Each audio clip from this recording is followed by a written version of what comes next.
Welcome to the Tuesday, November 2nd, 2021 regular meeting of the Walnut Creek City Council. The City Council is conducting this meeting from the City Council chamber, and staff are complying with the current regulations of the California Department of Public Health and Cal OSHA for safe indoor meetings. We are continuing to allow for remote public comments via Zoom in addition to in-person comments. We require that all in-person attendees wear masks consistent with Contra Costa County health orders. As some attendees may be participating in their first Walnut Creek City Council meeting, I wanted to welcome everyone and talk briefly about the public comment process. For each agenda item, there will be an opportunity for public comment on the item. Thus, if you desire to speak to an item on the agenda this evening, please hold your comments until the council considers that item. Additionally, we have a section on the agenda titled Public Communications, which is for public comments for items not on the agenda. Any comments during public communication should not relate. In progress. Good to know. Should not relate to an item that is on the agenda this evening. Consistent with Section 9.5 of the City Council Handbook, 30 minutes will be initially allocated for public communications for items not on the agenda. Additional time for public communications for items not on the agenda will be provided at the end of the open session portion of the meeting if necessary. This process is consistent with Section 9.5 of the City Council Handbook and will allow for all public comments to be received during the meeting for items not on the agenda. When I open the public comment period, please use the raised hand feature or press *9 if you're connected by audio only, which will alert staff that you have a public comment you'd like to provide. We ask that everyone who wishes to speak to an item, please use the raised hand feature to state your intent to speak when the item is called. If you're attending in person, please complete a speaker identification card and line up behind the lectern at the appropriate time. Please wait your turn, and once brought into the meeting, state your name and your city of residence for the record. Please keep in mind this is a city business meeting. The City Council has adopted rules of decorum to ensure that meetings are conducted efficiently and effectively, and that all members of the public have a full, fair, and equal opportunity to be heard. All remarks should be addressed to the City Council. Please do not use profanity during your comments. Given the COVID-19 pandemic and the increased number of speakers that have wanted to make comments on various issues during our meetings and consistent with city policies related to public comments, each speaker will have 2 minutes to make your remarks. The Zoom feed for each speaker will cut off automatically at 2 minutes. The council will accept oral comments. Written comments submitted have been and will be posted to the city's website for public review and are included in the meeting record but will not be separately read into the record. To provide a live remote public comment, join the Zoom video conference meeting. The meeting ID is 831-8185-5375, and the passcode is 395987. Should you choose to not provide comments but would like to view the meeting, you may do so in one of the following ways. YouTube Live, you can visit the City of Walnut Creek's YouTube channel. Cable broadcast on Comcast Channel 28 in the incorporated Walnut Creek area only, Rossmore Channel 26, Wave Channel 29, and AT&T U-verse Channel 99. Or you can live stream it online on the city's website. And at this time, please join me in the Pledge of Allegiance. I pledge allegiance to the flag of the United States of America and to the republic for which it stands, one nation under God, indivisible, with liberty and justice for all. Would the city clerk please call the roll? Councilmember Darling? Here. Councilmember Haskew? Here. Councilmember Silva? Here. Mayor Pro Tem Francois? Here. And Mayor Wilk? Here. All right. Next, we have a presentation from District Attorney Becton. And you have a PowerPoint to share, I believe? Thank you, Mayor. Your future case. Let's see. I hope I have this right. So my PowerPoint's up, and thank you for having me here today. See if I can see up there. I'm going to be providing you with an overview of the District Attorney's Office, a little bit about our budget and our staffing and the various departments, and then some of the new programs that we've introduced. So there we go. I have this slide up. Really, I'll be going through the slides fairly quickly, but certainly willing to answer any questions that you may have when we're finished. I have this one up just to represent the fact that so much of the work that we do is in partnership, not only with the traditional law enforcement partners that you may think about, our various partners in the county, but also community groups and nonprofits. Our budget in the district attorney's office is about $49 million. We get a little more than half of our funds, 27 million, from federal grants, from state grants, and also Prop 172 funds. And the balance of our budget, 21.7 million, comes from the county. No surprise, I don't suppose, but most of what we do is fueled by people, I should say. So about 93% of our budget goes to our staff, and that's for salaries and for benefits. I have a staff of 226. The numbers in terms of vacancies, of course, are always fluctuating, but we have our attorney staff that does all of the day-to-day work with our cases, our investigative arm, which is our law enforcement arm, and by the way, I am here with Chief Arnold Threets, who heads up our Bureau of Investigations. They are our partners in the sense of usually our local law enforcement agency is the first point of contact, but when a case is referred to our office, if there's a need for any additional investigative work, then our Bureau of Sworn Officers would be on the team with that. We'd also, they are also helping us to locate witnesses, subpoena witnesses, et cetera, and they stand up the work for our officer-involved shootings in accordance with our protocol in the county. And then our victim witness unit is the unit that assists those who have become victims of crime, especially during a time that can be very traumatic in their lives. Our victim witness unit helps them to navigate the system, to know how to get services, to understand what's happening in the proceedings, and also to know their rights. And then the rest of our staff is our administrative staff. Our mission is simple. We seek justice, serve justice, and we aim to do justice. We serve the entire county, all 1.15 million residents. We work with over 25 law enforcement agencies in 19 cities. In 2020, we filed over 3,300 felony cases and over 4,600 misdemeanor cases, and we'll come back to that in just a moment. All of our traditional functions that you might think about in the district attorney's office, you see on your screen. Our Superior Court operations, that is the day-to-day operations of all the felony matters in our main courtrooms. That's comprised of our general trial team, our preliminary hearing teams, our grand jury, as well as mental health. We actually service 4 courthouses in the county, not only Martinez, but also Richmond and Pittsburgh, and here in Walnut Creek, our juvenile work takes place as well. Our Special Operations Division is probably one where you may not think about. We have our consumer protection, our environmental protection for those who are harming our environment and our wildlife, workers' compensation fraud, along with real estate fraud. And we've had some recent cases and pretty good settlements coming out of that division. And then our Community Violence Reduction Unit reduces violent crime in our communities that might be caused by guns and gangs and even trafficking. And we do that through intervention, through prevention and education, and of course, through rigorous prosecution. It's also this unit that works closely with the FBI Safe Streets Task Force, which we have here in our county. Our chief has lieutenants and other staff there, and many law enforcement agencies in our county also have personnel there as well. That task force concentrates on those who are committing the most violent and serious crimes in our communities. Our Family Violence Unit, it really has all the domains of interpersonal violence, our domestic violence, child abuse, elder abuse, as well as sexual assault cases are all within that unit. And then I've already talked about victim witness and our Bureau of Investigations. So just a few of the things that we've put into place since, I would say since 2018. One is our Conviction Integrity Unit.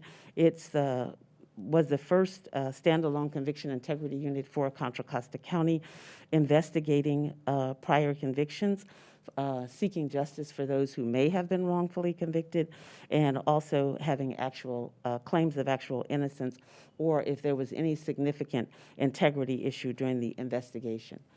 With the advances in technology around DNA evidence. We've been able to solve some very old cases. And so we started a cold case unit. This unit works hand in hand with law enforcement throughout the county to go back and take a look at old unsolved murders and see if we can solve those cases and bring justice on those cases. We just recently received a grant that allows us to put in place additional investigative services. And then our human trafficking unit was established as well in 2019. We have developed a very collaborative and comprehensive approach to combat the exploitation of people for sex and/or labor. We coordinate with victim services, also provide education. We raise community awareness on the issue. And then also, of course, there is the prosecution. We also have a hate crimes committee. This is our committee that has comprised of attorneys who've had a lot of specialization in that area. So when we receive cases in our office where there are allegations of hate crimes, that we have those attorneys who can triage those cases and make a decision to determine if hate crime allegations are appropriate. And then we've also put in place a number of other specialty units.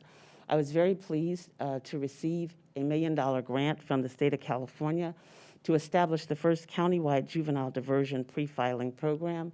This is a program, the first for our county. We're partnered with the RISE Youth Center and Impact Justice, seeking to redirect our youth out of the criminal justice system, not only holding them accountable, but making sure they're getting the services so that they don't continue to recidivate in our system.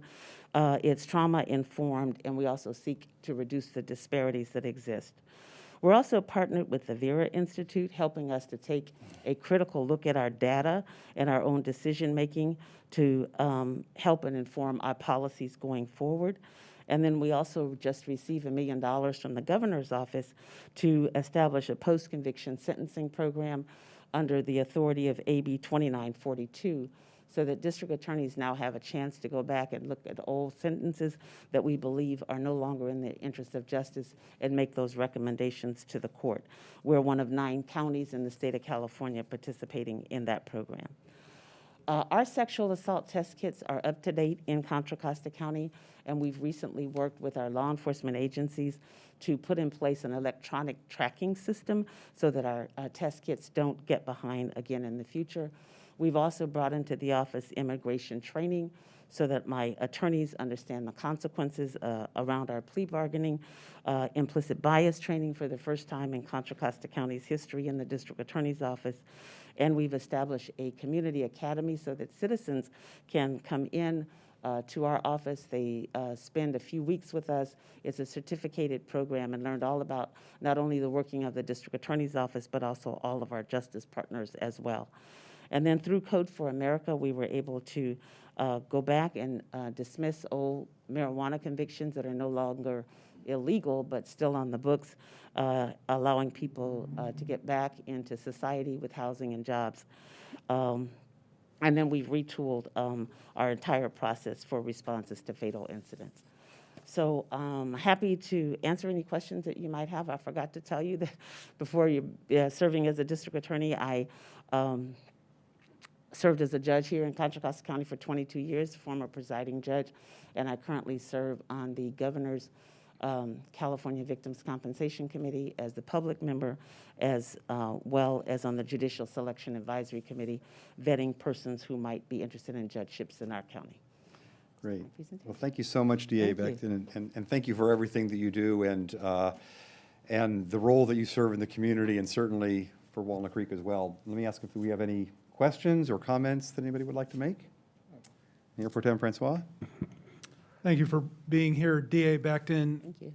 You know, locally, we've noticed an uptick in violent crimes, especially compared to last year, and I'm curious whether that's consistent with your experience, and if so, what your office is doing in terms of triaging and prioritizing prosecuting cases. Absolutely. And so one of the things that we have done is to make sure that we prioritize our resources around violent crimes.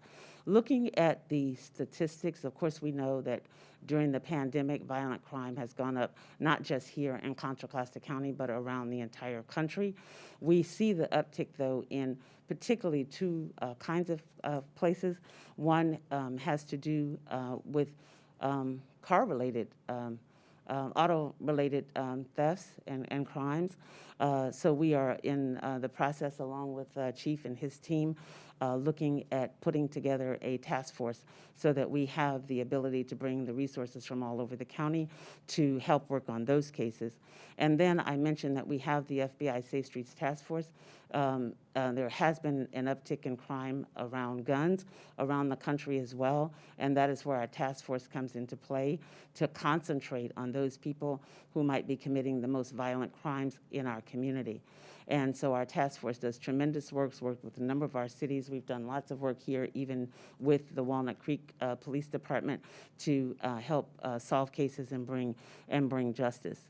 And the other interesting part about the statistics, though, is that in California, of course, in our 58 counties, almost every county had an uptick in homicides, but Contra Costa County was one of the 4 counties that actually had a decrease in 2019 in the homicides.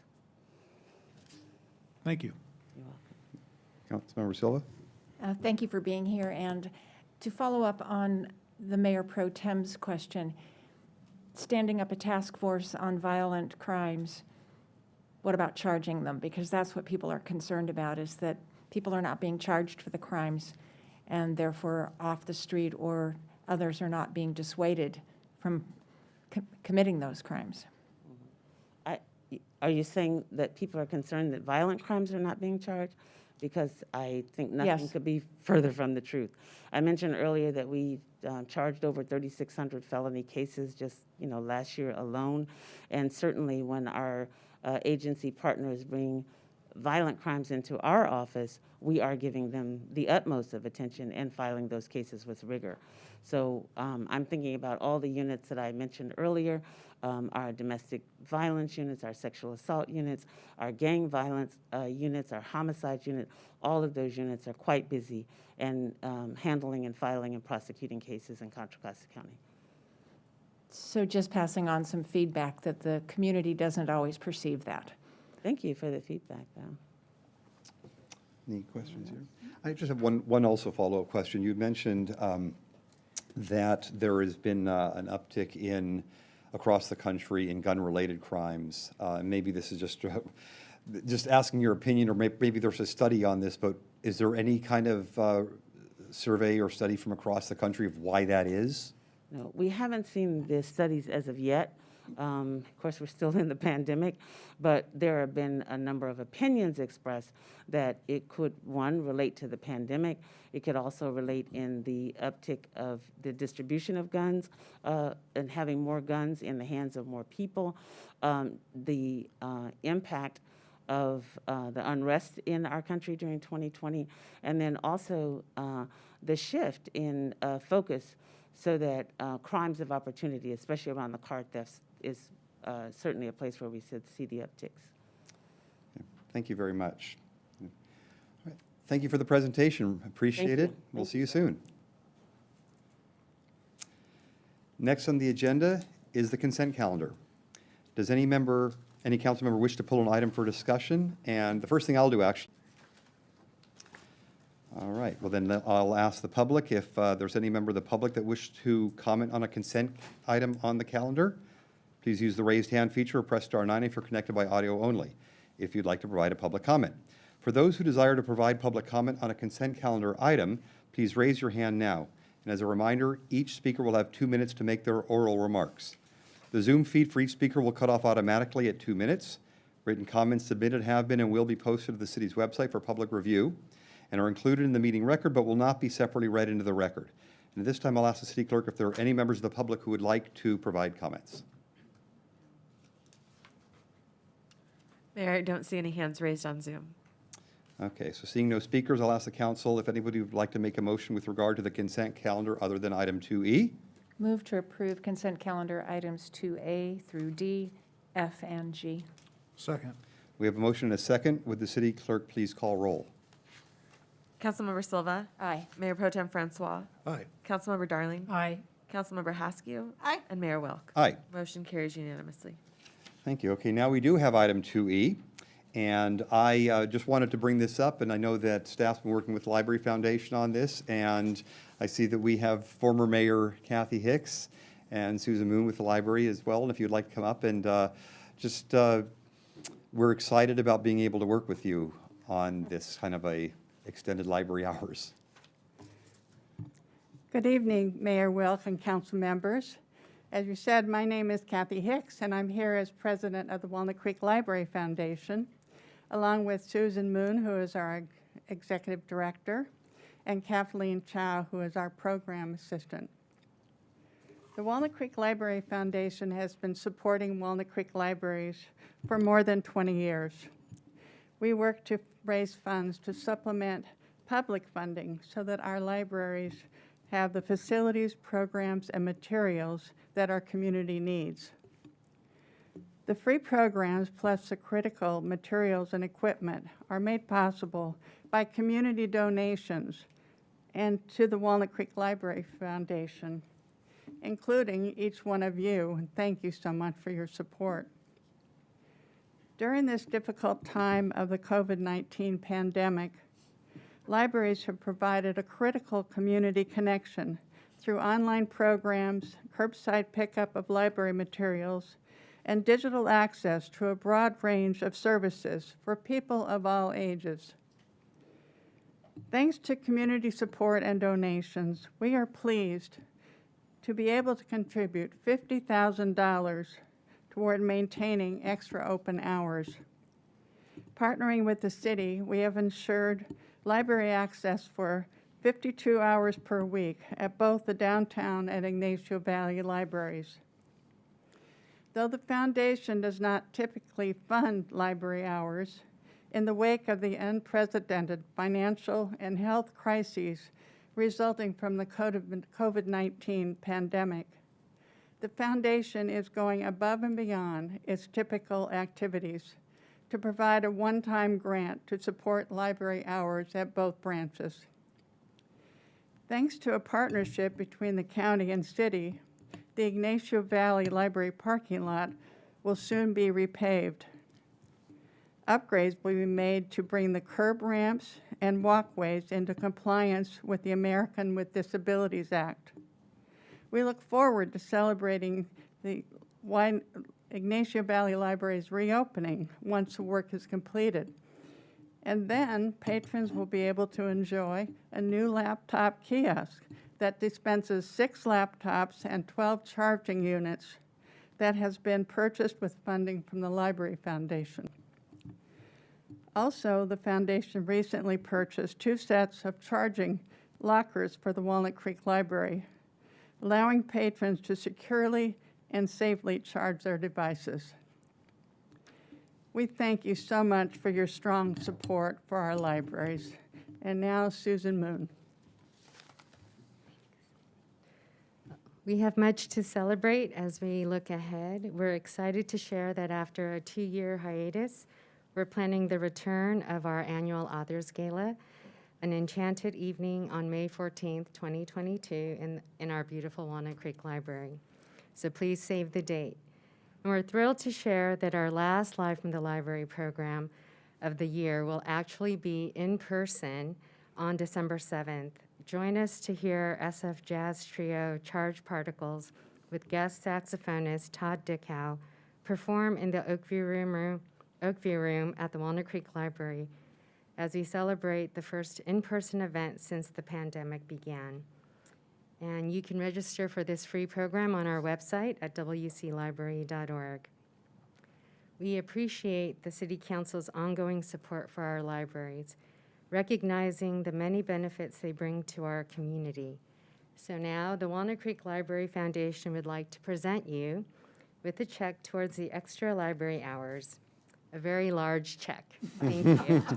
It is a large check. Wonderful. Thank you. Why don't we get a picture here? Matt?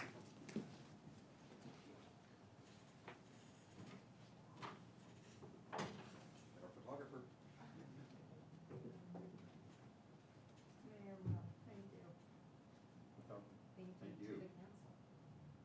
Thanks to the council. Thank you. Thanks. Oh, one more.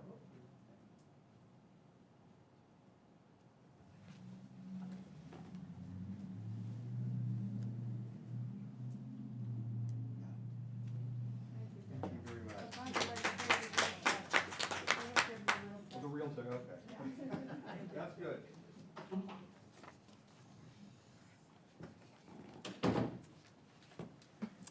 Again, thank you so much. And with that, I'll make a motion to approve item 2E on the consent calendar. Second. We have a motion and a second. City Clerk?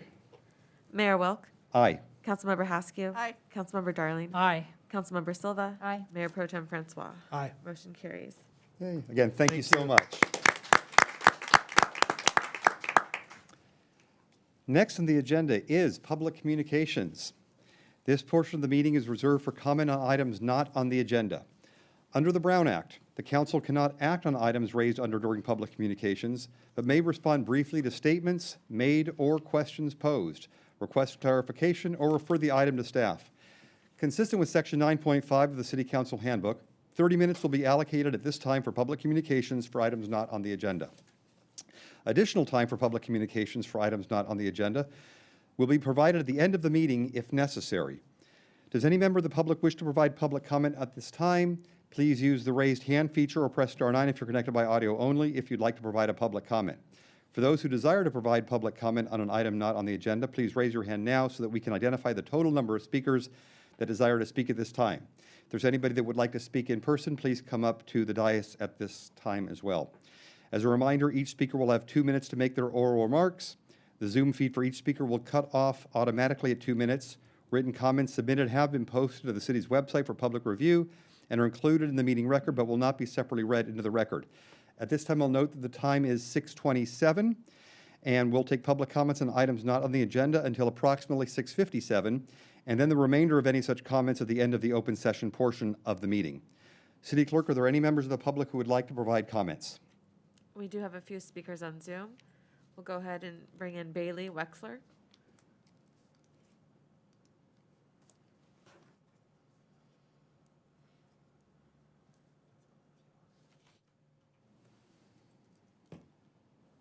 Hello, can you hear me? Yes, we can. Oh, beautiful. All right, thank you. Let me know when I should begin. Go ahead.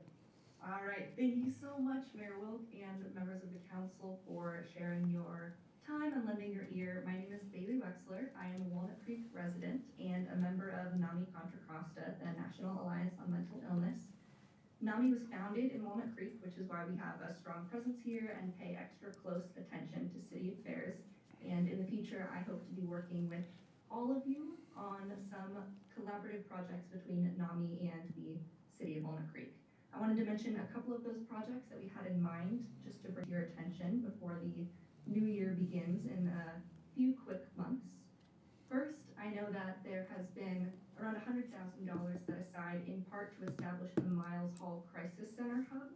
And because that'll take likely a few years to completely bring to fruition, we at NAMI were hoping to pursue a couple of other opportunities to improve mental health relations and coping in Walnut Creek, such as informing the public about the recent passing of Sb9 and the crisis line, and working with the Walnut Creek Chief of Police on updating mental health crisis management strategies.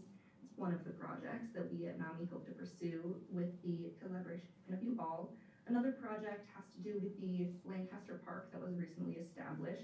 I personally knew all 3 individuals who are recognized at that park, and I think it is a great idea that NAMI has had and wishes to put forth to rename the park Memorial Park in honor of those people and many others who are honored in the bricks and the foundation of that park.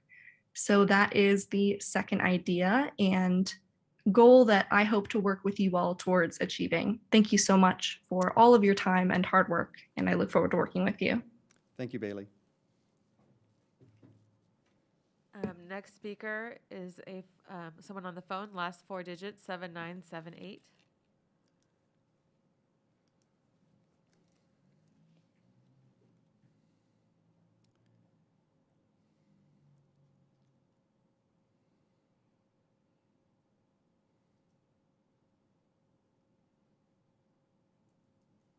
Hello, my name is Rima Corey. I actually meant to speak on item 5A.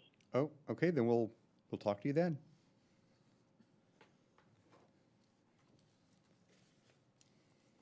I don't see any additional speakers on Zoom. All right, then we'll close public comment, and guess, does anybody from City Council wish to talk to anything that was raised during public comment? All right, then we'll close public comment for the evening, and we will go on to item 4, which is council member and staff announcements, reports on activities or requests. And do we have any closed session announcements? Mr. Mayor, there were no closed session announcements. And the city manager report? Yeah, good evening. My light's not working. There you go. There we go. Fourth time was the charm, I guess. Dan Buckshire, city manager. I have 2 updates this evening. The first is related to the county health orders related to COVID that were announced a couple weeks ago that went into effect, I believe, yesterday, November 1st. That does somewhat loosen the masking requirements indoors, and I just wanted to clarify for the record here some of the specifics. So in order for folks to not wear masks indoors, it is restricted to office settings, fitness centers and gyms, in areas in which general members of the public are not allowed in effectively. In addition, every individual has to be certified as being vaccinated. So there has to be 100% compliance with vaccination in order to allow for that. Masks do remain in effect indoors for bars, restaurants, retail stores, and K through 12 schools. And as it pertains to city operations, we will be required to all wear masks as well, such as we are this evening. So just wanted to clarify that. Not much of a change for most operations and businesses, but a slight loosening because of the criteria that have been met and the improving conditions, but we still have quite a ways to go. And then secondly, on a completely separate topic, an update for your council and for the community that we continue to make considerable progress in working with the county and our 18 neighboring cities regarding a behavioral health crisis response program that's been underway for a little over a year now. And that it has been ranked by the Advisory Committee for Measure X funds, that is an advisory committee to the County Board of Supervisors, as the top-rated program. I believe they received over 50 presentations that looked at dozens and dozens of programs, and of the roughly estimated $100 million, I believe there were over $350 million of requests for that funding. Very, very pleased to see that this program was identified as the highest need in the county, citing the collaboration and leadership amongst all of the regional partners. And on November 16th, it's my understanding that updates with respect to specific funding amounts and requests will be shared with the County Board of Supervisors.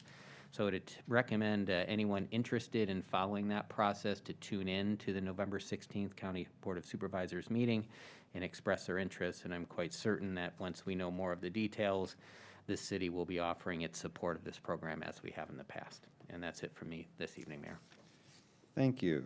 Next, we have city council member reports on AB 1234 activities, council member assignments, and various activities and upcoming events. So 2 weeks ago, I started on the left with this Cindy. This time I'll start on the right with this Cindy. Councilmember Silva. Feels like a boomerang. Thank you very much, Mayor. And thank you, everyone who is watching this evening. I will start first with Recycle Smart Central Costa Solid Waste Authority. Mayor Pro Tem Francois and I represent the city on that board. And we just recently went through the first step of the annual rate adjustment process. And we're recommending a modest 2.29% increase, which was basically consistent with the consumer price index inflation. And it's really designed to help to ensure that we are covering the costs of fuel for the trucks and the labor for the trucks and other programs that are impacted by inflation. We are also working on a number of other programs in ad hoc committees at this point in time.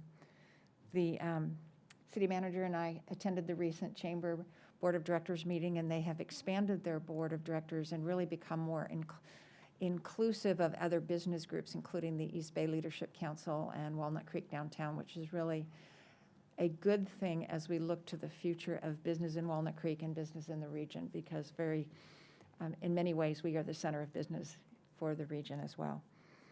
The Chamber of Commerce sponsors a monthly civic affairs forum, and the next forum is next Tuesday morning, November 10th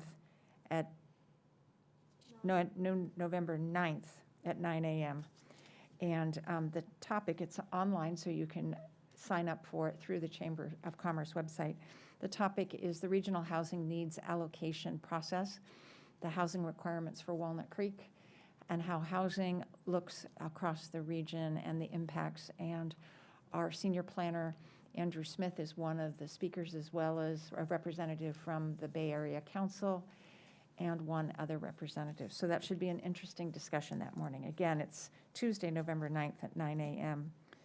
The Rebound Ad Hoc Committee has had 2 meetings since the last City Council meeting, and the focus of our conversation now is really on the future for our downtown area over the next 1 to 5 years, and how can we, under what conditions would we continue outdoor dining, and then also traffic circulation options, and more to follow on that, because it's very interesting dialogue. And I will close with mentioning that the Cal Cities organization is currently in the process of setting its strategic priorities for the coming year. We've gone through the first 2 steps, and I will have more to report on that by mid-December. So thank you very much, Mayor. Thank you, Cindy. Mayor Pro Tem Francois. Thank you, Mayor. Following up on Councilmember Silva's report on Recycle Smart, we also introduced a mandatory organic waste disposal reduction ordinance. It's a mouthful. It's required under state law, and basically the gist of it is we're being directed and asked to put compostable material in the green can, recyclable materials in the blue can, and everything else, which hopefully will be very little, into the black can, which goes to the landfill.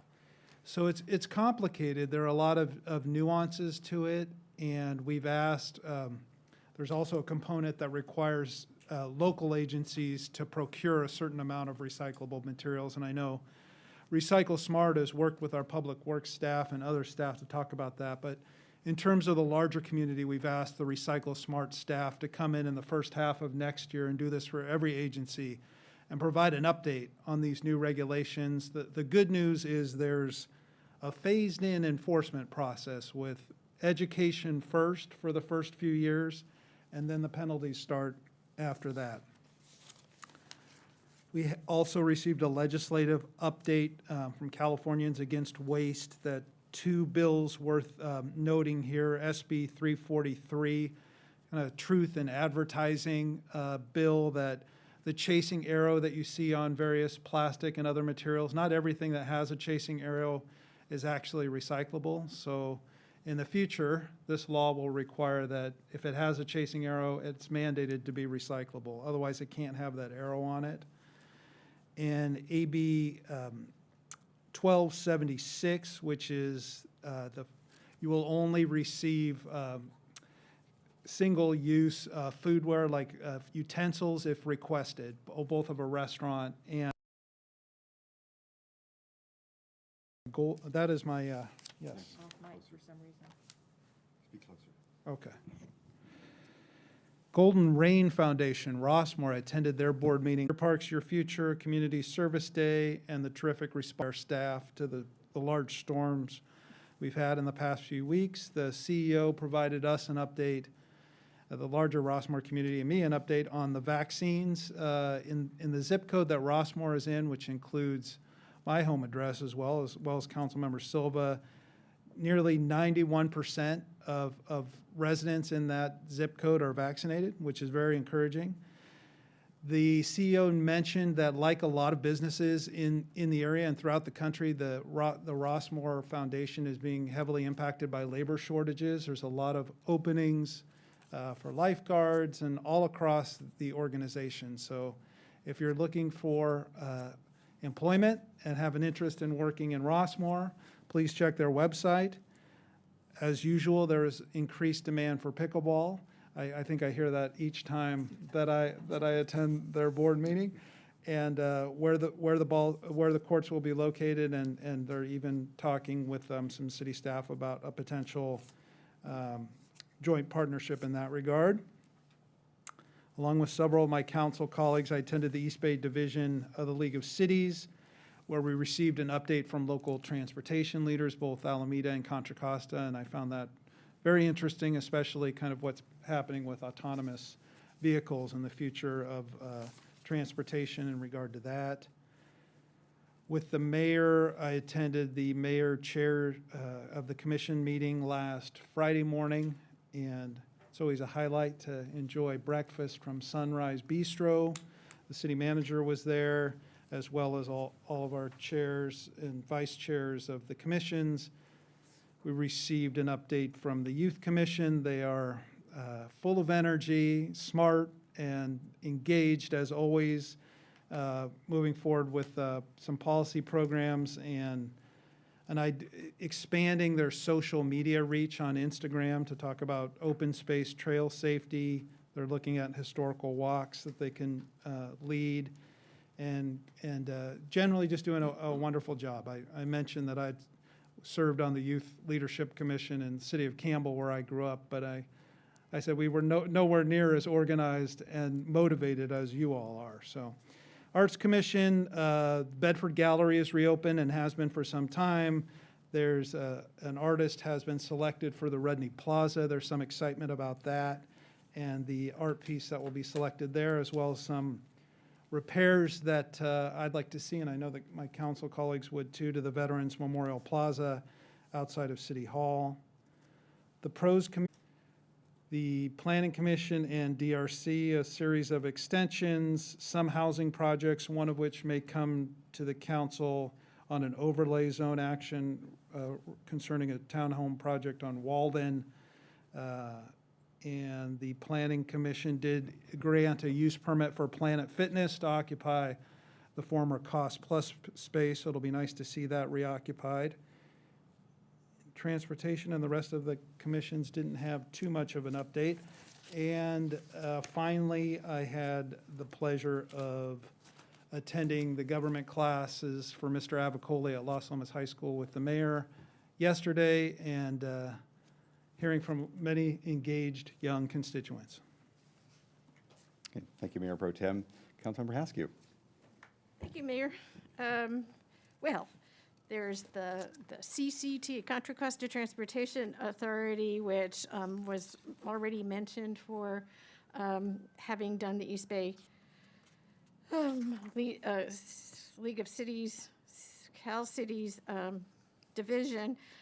But at our actual meeting, we had a very detailed presentation from both the Marin side of the bridge and listened mostly because of the Richmond-San Rafael Bridge and all the issues with the transferring of water because of Marin's substantial shortage of water, and defending the bike lane, which is a pilot program. And it was a long meeting, and there was a lot of public comment. And from everything I gather, but for this meeting, this is the only real public input that Contra Costa has been able to make for this presentation. And boy, did they get an earful. I was very proud of our community, especially our bicycle community, that really made a great impact on how things may come out. I also, let's see, I need to put my glasses on. We had additional discussion on the seamless transportation programming and what's involved with that, meaning we're trying to figure out how to get information through our technology from beginning point to ending point, including how much it costs, when you should leave, how long it will take, and it's a very complex system that weaves together a lot of other intricate systems, not the least of which could affect our traffic planning. So we're working our way through that very carefully. As I told you last time, was appointed to the Accessible Transportation Task Force, whose goal is to make it possible for people who are elderly and disabled, or frail and disabled especially, to get from point A somewhere in the Walnut, in the Contra Costa area, to point B, which could be as far as several miles and transfers over several systems. And we're trying to figure out how to make it a one-stop system where they get on the whatever it is that we develop, and then we deliver them to where they're going in a timely fashion. And then our biggest issue is how we're going to fund this. So expect lots and lots of deep, thoughtful stuff about how to fund things. We're looking like everybody else on Measure X funds, but we're happy as a council that the Measure X funds are going large, are really, number one item is for mental health support. The Bedford had an opening of their exhibit that is related to a tree out of boundary oak, and it is an amazing confluence of different kinds of wood products and ideas about how to use wood and other forms of art that came from the tree, this old oak tree that was at Boundary Oak. And I am pleased to say that DRAA has officially announced their headliner series, and it's Leanne Rhymes is the first person, and there are the Harlem Dance Company and lots and lots of other things. If you want more information, we expect it's going to sell out pretty quickly. Go to www.draa.org/forward-headliners and get the information on what's available. And I think that's it. Oh, no, it is not it. I have my safety tips. So I'm going to focus on drivers and drivers' relationships with pedestrians. So please, please, as a driver, look out for pedestrians everywhere at all times. Very often pedestrians are not walking where they should be, intentionally or otherwise. And so please be aware and focus on in front and to the side. Be especially vigilant for pedestrians in hard-to-see conditions, which happen a lot in the winter, which are nighttime or bad weather. So those are the two things that we're going to focus on until our next council meeting. Thank you. Thank you, Luella. And also, we're actually falling back on daylight savings time, so it's going to be dark an hour earlier, so really watch out. Councilmember Darling. All right, thank you. So the Homeless Task Force is meeting again tomorrow. They are getting ready, putting the final touches on the public forum, which is on November 17th from 6 to 8 on Zoom. It'll be a good chance for anybody with questions about homelessness in Walnut Creek and what we're doing, what services are out there. So please look for the Walnut Creek Homeless Task Force website and get the information about the forum. Another good sign of the coordination between the Walnut Creek downtown, the chamber, and the East Bay leadership was they all got together and threw a really nice event to honor Cindy Silva's new role as the president of League of California Cities. And it was a beautiful evening, and it was great to finally see people in person because it's been a long time. The Bedford Gallery exhibit is truly amazing. You know, the artists took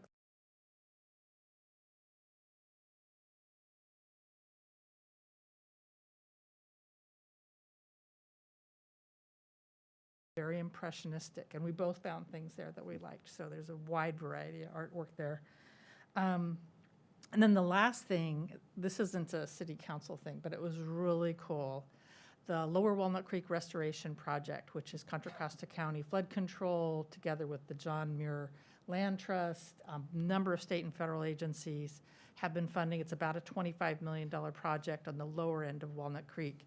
And they had an event where they gathered everybody together. They've been working on the land preparation, and they actually broke the dike the other day and let the water in. And it was truly an amazing accomplishment. That was these projects, it's hard to imagine why it would be hard to do a restoration project quickly, but they're all the same regulations apply to them as to a regular project, and yet they're happening in the most sensitive places. They're happening where the resources are. And so they're tremendous efforts, and it was really a lot of fun. My favorite part, there's always something unexpected that happens. So they break the levee, and the water's rushing in, and all the speakers had been on this little peninsula that had a little bit of an island bump to it, and the water starts closing in around there. Pretty soon you see people running back up to go grab their backpack, and then pretty soon you see people dragging all the chairs out so they didn't get flooded. But it was really a nice day, and it was a beautiful day, and great to see something like that happening on the lower end of our creek. Great, thank you, Cindy. And I do want to say, as I start my announcements, it was obviously a busy couple of weeks because we all did a lot of things. They didn't all intersect with each other. But I just want to do a big shout out to our Public Works Department, Heather Ballinger, Director of Public Works and our City Management.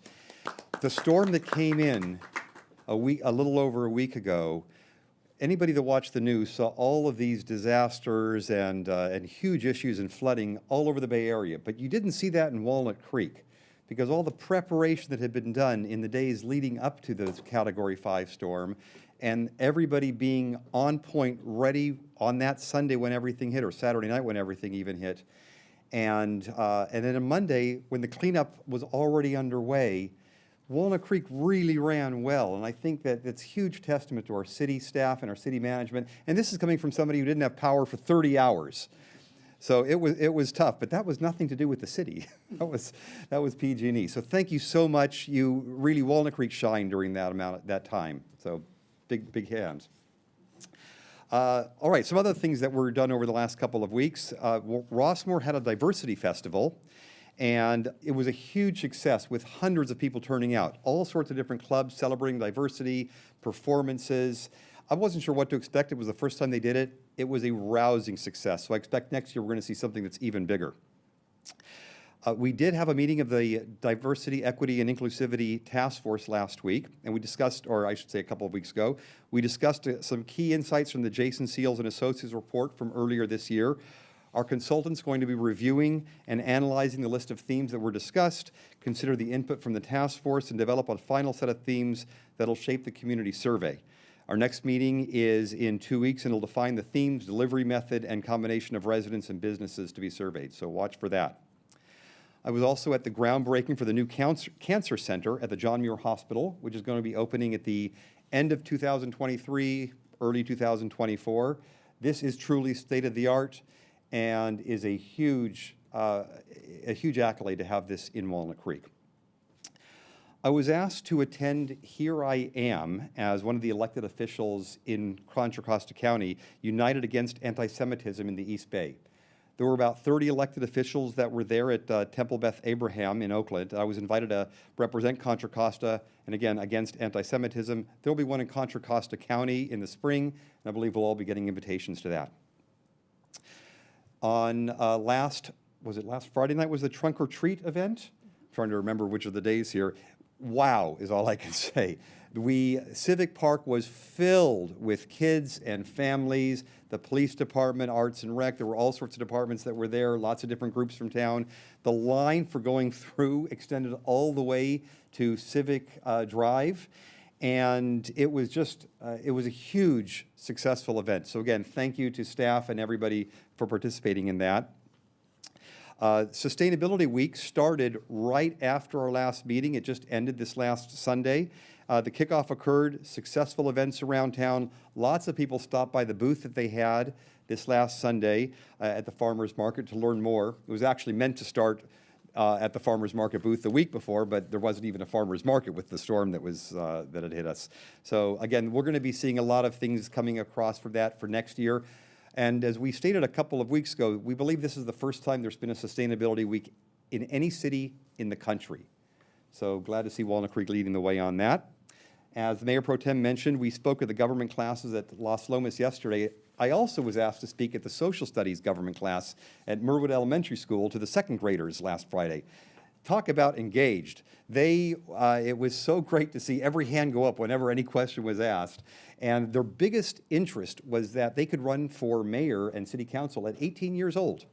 I think that got the biggest applause from all of them. But I do want to also state that if there's any schools or teachers or classes that would like to have somebody from city council, mayor, or anybody on city council speak to your government or social studies classes, please write into the city or call the city phone line. We're always happy to do that. And it's great to be able to expand what it is and how local government plays a part in not only the everyday lives of everybody that's in Walnut Creek, but probably 95% of their everyday lives in Walnut Creek. And lastly, I'm proud to say I've been reappointed to the Cal City's Environmental Quality Policy Committee. And so this will be my third year coming up, and I look forward to participating next year under the presidency of Cindy Silva of Cal Cities. And that's my report. All right, now we come to our public hearing, which is the consideration of an ordinance of the City Council of the City of Walnut Creek amending Title 5, Chapter 4 of the Walnut Creek Municipal Code and adding Title 4, Chapter 15, prohibiting the sale of flavored tobacco products and electronic smoking devices. And at this time, I will ask the staff to provide the staff presentation. Good evening, Mayor, council members. Brian Hickey, Assistant City Attorney, and tonight with me is also Captain Andy Brown from the Walnut Creek Police Department. Trying to get this to sit a little taller. Thanks. So tonight we're here to introduce an ordinance that would prohibit the sale of flavored tobacco products and electronic smoking devices within the city limits of Walnut Creek. Preliminarily, you might ask, why are we here?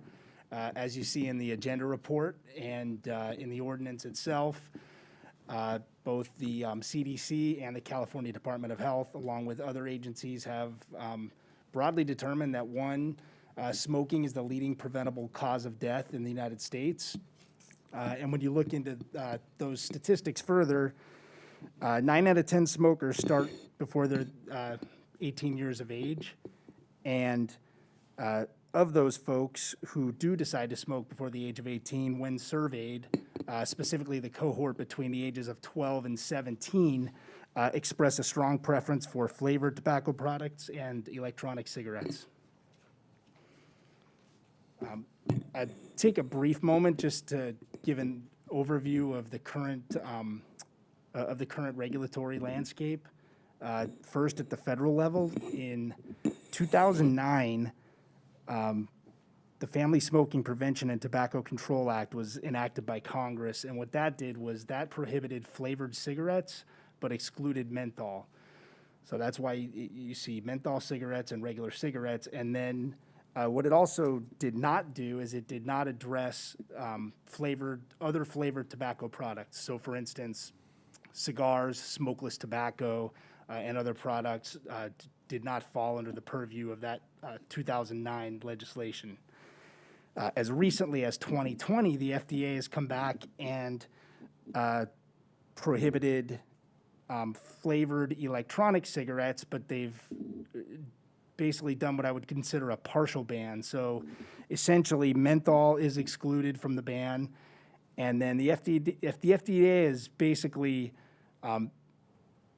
it's addressed certain devices, and so there are some electronic devices that, for instance, pre-filled pods and cartridge-based devices that the FDA has said cannot be flavored at this point in time. And then there are other devices, single-use devices, devices that are referred to as open-tank vaping systems, and disposable devices that do not fall under those federal guidelines. And so as we sit here now under federal law, some electronic smoking devices do have flavor bans and others do not.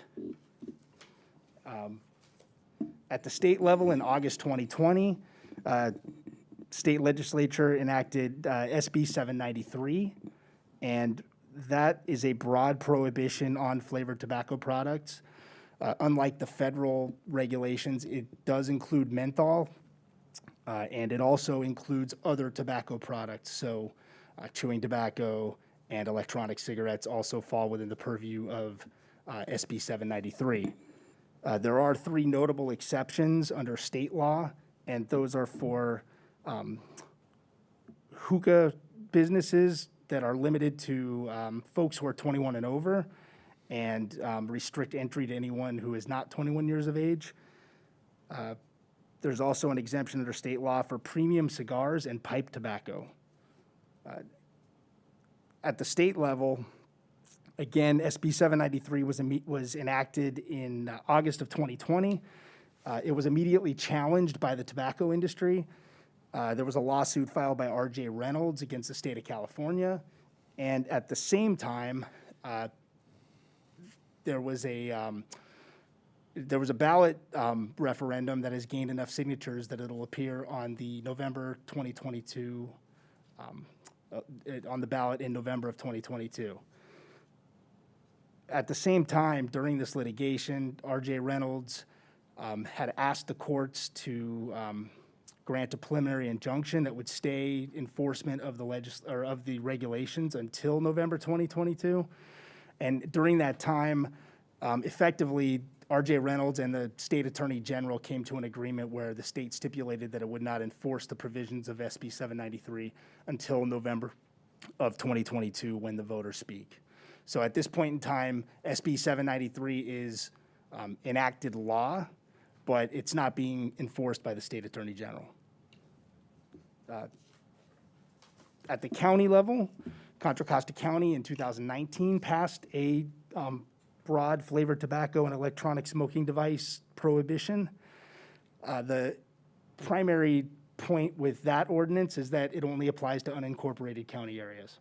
So it does not apply within the city limits of Walnut Creek, which brings us to tonight and why Andy and I are here is this proposed ordinance would prohibit both flavored tobacco products and electronic smoking devices within the city limits. The proposed ordinance citywide does have one notable exception, similar to state law, and that is for, again, hookah retail or hookah businesses that are limited to folks who are 21 and over and do not allow entry to anyone under the age of 21.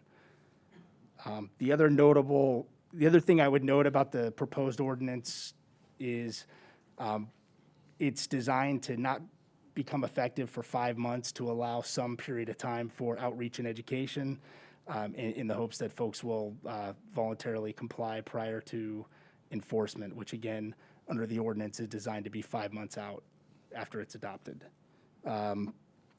With that, staff recommends that the council introduce the proposed ordinance, and Captain Brown and I are here to answer any questions you might have. Great. Thank you, Brian. All right, I'm sure we have some questions here, so who would like to start? Anybody? Okay, Councilmember Haskew? You mentioned the state ballot measure. Please tell me what it is anticipated to propose. Right, so it's basically a referendum on SB 793. So the California voters will decide basically whether to repeal AB 793 or to keep it in place, and that's November 2022. Okay. And essentially, as I read this, this is largely focused on youth use of the products that adults still can go into smoke shops and get tobacco and things like that. Tell me the Right. balance of youth to adults. Sure, the ordinance itself does not discriminate, if you will, between youth and adults. But the impetus for the ordinance is essentially, prohibiting the retail sale of flavored tobacco products and electronic smoking devices based on the data that suggests that they're overwhelmingly popular with youth smokers. Are there any blockages in the law right now that prevent it from applying to youth?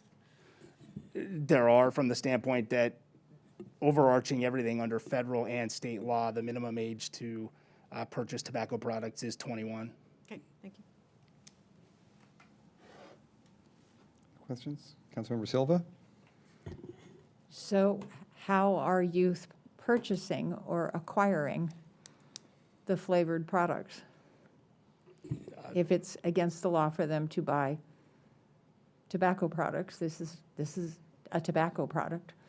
What's wrong in the system? Sure, I'm making some assumptions here, but presumably they are available, meaning they are in retail stores, they are at gas stations, and police and/or code enforcement can't be everywhere at every time to monitor those sales. So I think the truth of the matter is there are sales to minors that probably occur throughout the country every day. Okay. And we had a number of letters from two, maybe three, from members of the public who were concerned about the inability to secure an electronic device for medical marijuana. Can you elaborate on how they would, does this eliminate an electronic device for medical marijuana? It would, from the standpoint that the prohibition would be on all electronic smoking devices. And again, that's just retail sales within the city limits. So it wouldn't. So if prevent it's somebody- delivery only, it's not, is that retail? It would not prevent somebody from ordering a device online or going to another jurisdiction to purchase a device. Okay. Thank you. In terms of flavored products, is there flavoring for cannabis products that people vape? I mean, I haven't heard that there are, but I'm not that familiar with it. I don't know if marijuana products have their own flavor. I know there are a wide variety, and maybe, I don't know if Captain Brown can speak to that. Yeah. Good evening, Mayor and council members. Andy Brown, I'm patrol captain here with the police department. With regards to using cannabis with the e-cigarettes or the flavoring of cannabis, there are delivery systems that allow for that to take place that are very similar to e-cigarettes, and I'm learning as I go here with these products, and I actually have some examples of the delivery systems. If you want to take a look at them, we can project them on the screen. But some of those systems are specific to basically delivering cannabis into someone's system. It heats up the basically it's wax cannabis, and that to the point where you can inhale it through the system. Mm-hmm. Now the flavored e-cigarettes, the flavoring is a liquid, typically, that gets heated up as well, and liquid versus a wax, the e-cigarette system is a little bit, it's not as hot to achieve the vaporization of the liquid, which is then inhaled. So that's where we get the vape. And there's another term for the marijuana ingestion, which is dab. And I can show you those if you want to see them. Yeah, we'll hold off on that. We may actually afterwards ask about that.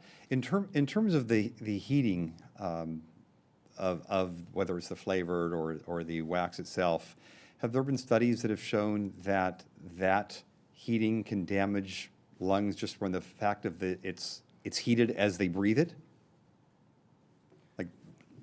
Right. I'm not aware specifically of the studies that link it directly to the heating, but as far as the contents that are being inhaled, the studies are similar to those with other tobacco products and cigarettes themselves. I don't know if Captain Brown knows whether the heating in and of itself causes specific health issues. Okay, all right, thank you. Yeah. So there are other cities that have, in the county, that have done this. Has anybody done any kind of research as the effectiveness of having the ordinance? As you pointed out, you gotta administer it, enforce it. Have the ordinances have any direct effect on actual sales and usage of that anybody's tested out? I think generally, most of them are fairly recent, so I'm not aware of specific results. I guess I will ask Captain Brown if he's aware of other agencies and if they've seen any results yet with respect to their ordinances, but I think the bottom line is they're all fairly recent. I would add in too, and Captain Brown can add to this, and maybe Chief Knox too. There has been some movement of the sales of this type of equipment from one city to another when a city is the first one in to ban. And so there's definitely been, the absence of the availability of the materials has caused people to have to go elsewhere to look for it. So that impact has actually happened. But it doesn't measure whether they ultimately use, Well, the point of this is teenagers and things like that. But. Well, correct, but if you remove the availability, it's just harder for them to get, people may have to go online. From the standpoint of kind of measuring, these ordinances are all, as Brian has indicated, they're all relatively new, so there isn't really a lot of data that has been compiled over time, because they're somewhere between 1 to a few years old right now, as I understand them. All right, it looks like, Mayor Pro Tem Francois. Thought of one. In terms of the exemption for the hookah tobacco businesses, can you kind of elaborate on that? Do we have those, or are we just safeguarding for allowing those types of businesses, and why? Yeah, we don't currently have any hookah lounges here in Walnut Creek. Allowing that exemption is really for the kind of the spirit or the intent of the ordinance, which is to prohibit minors from purchasing and having that available to them. Now, if a hookah lounge is 21 and over, then that's pretty much we're not going to see minors going in there anyway, and therefore the exemption was considered for that purpose. So, sorry to be overly square here, but a hookah lounge essentially is akin to a bar where adults are going to partake in smoking various different types of tobacco, including flavored tobacco. That would be allowed under this exemption? It would be allowed under the exemption, and it's oftentimes it's a cultural thing as well. All right. Thank you. Okay. We may have more questions after, but why don't we go to public comment? I'm sure there are people that wish to speak on this, and we can start bringing those in. And to that point, excuse me. If any member of the public would like to provide a public comment at this time, please use the raised hand feature or press *9 if you're connected by audio only, if you'd like to provide a public comment. For those who desire to provide public comment on this public hearing item, please raise your hand now. As a reminder, each speaker will have 2 minutes to make your oral remarks. The Zoom feed for each speaker will cut off automatically at 2 minutes. Written comments submitted have been and will during this item be posted to the city's website for public review and are included in the meeting record but will not be separately read into the record. Also, please note that during public hearings and consideration items, group spokespersons are allotted 10 minutes in lieu of other members of the group speaking on the item. We trust that everyone will follow the rules, and at this time I'll ask the city clerk if there are any members of the public who'd like to provide comments. We have about a dozen speakers. I'll go ahead and bring in Blythe Young first.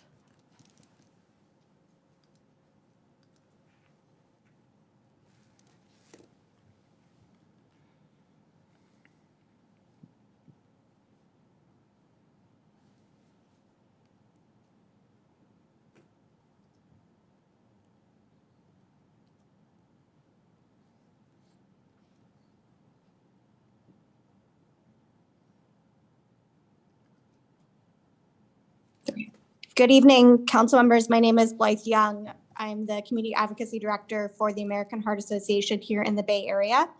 I want to thank you for bringing the topic of flavored tobacco up to discussion this evening.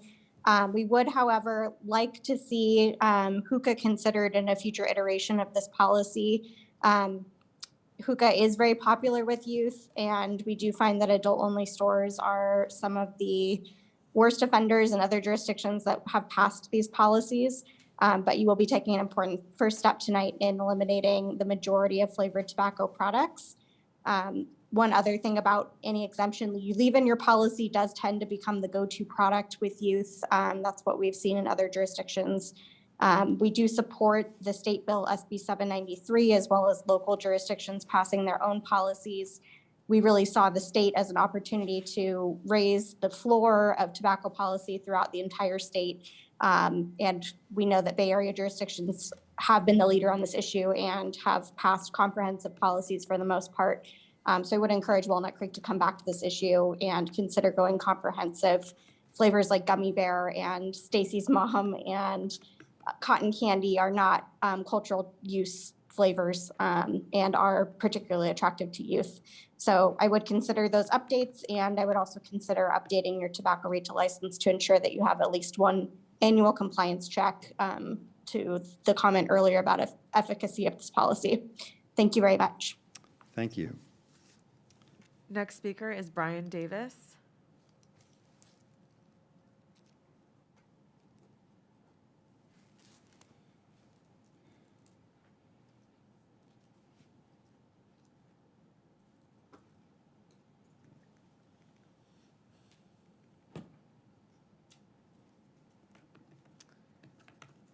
Next speaker is Erica Costa.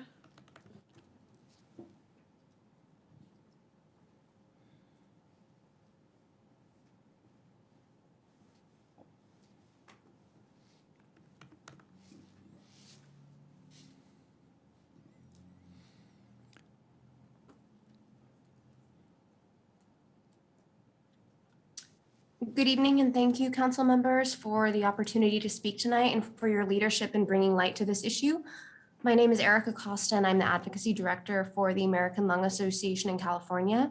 On behalf of the American Lung Association, the leading public health organization fighting to reduce and prevent lung disease, I'm here to express our support for this ordinance to restrict the sale of flavored tobacco products, including menthol.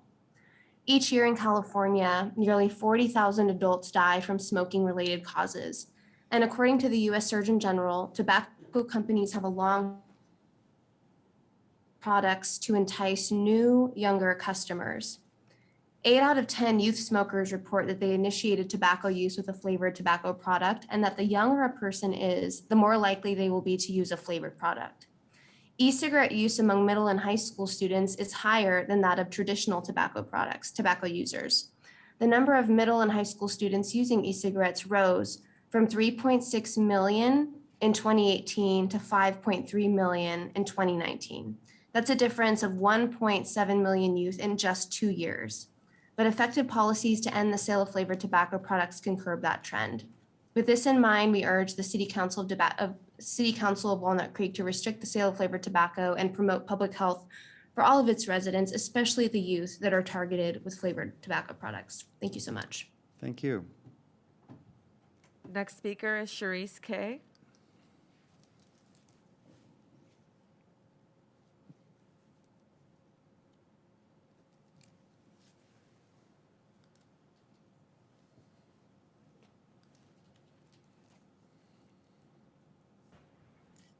Hello, I'm Sharice Cound. Very nice to see all of you, Mayor Wilk, council members, community. I'm president of the Mount Diablo Unified School District School Board, and I'm calling in tonight to urge you to vote yes on this ordinance tonight. As was referenced in the ordinance, our Mount Diablo School Board passed a resolution in January of 2020 encouraging all cities in our school district to replicate the county's ban on flavored tobacco and vape devices. The flavors that you just heard about, cotton candy, unicorn poop, and the tiny vape devices that are made to look like pens or highlighters or USB devices, these are all so clearly and obviously targeted at youth. So what we see in our schools is despite kind of massive education campaigns and campus supervisors trying to monitor students at all times, students are still getting access to these devices. And when they find them and ask where they got them, they're finding that students are just, easily finding them at the corner store, in the gas station, right next to the school. So to that point of, if you have to go further away to get these devices and these flavors, that will make a huge difference in terms of youth access. So once again, I just want to really appreciate you for bringing this forward, for supporting the health of our youth in this community. And I hope that you all vote yes on this ordinance tonight so that together we can partner as cities and a county in keeping our whole community healthy. Thanks so much. Thank you, Sharice. Next speaker is Drew Christie.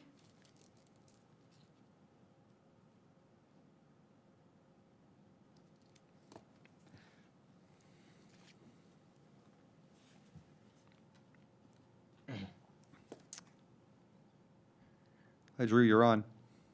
Good afternoon, Walnut Creek City Board. My name is Drew Christie. I'm a 17-year-old high school student who currently goes to school at Contra Costa Christian Schools right here in Walnut Creek, California. I'm gonna be honest, I've seen a lot of initiatives with flavored tobacco. I've seen a lot of my friends, even some of my closest friends, fall to it. And to be fair, it's so easy for them to get a hold of it, either through just some lackey at a gas station who won't check your ID, or just some friend who knows a guy who knows a guy. I've seen people find a million ways to gain access. And so it kind of starts to show that a lot of our current measures are just simply ineffective for narrowing out between the youth and the adults here. And I would say that one of the best ways for us as a community try to stop this epidemic is for us to go and fully ban all e-cigarettes and flavored tobacco devices. Because otherwise, we won't have we've seen before and now that a large portion of places are not enforcing any of our current regulations involving ID and tobacco. So fully banning it altogether seems to be one of the only ways to fully stop this problem. And I think, as we've all seen before, these flavored devices, as countless others have said, unicorn poop and cotton candy. What sensible adult would think, hey, that's also marketed towards other sensible adults? No, they're quite clearly marketed towards children and teenagers. So I hope you guys vote yes to try to stop this terrible epidemic that myself and my closest friends have faced. Thank you, Drew. Next speaker is Renee Lee.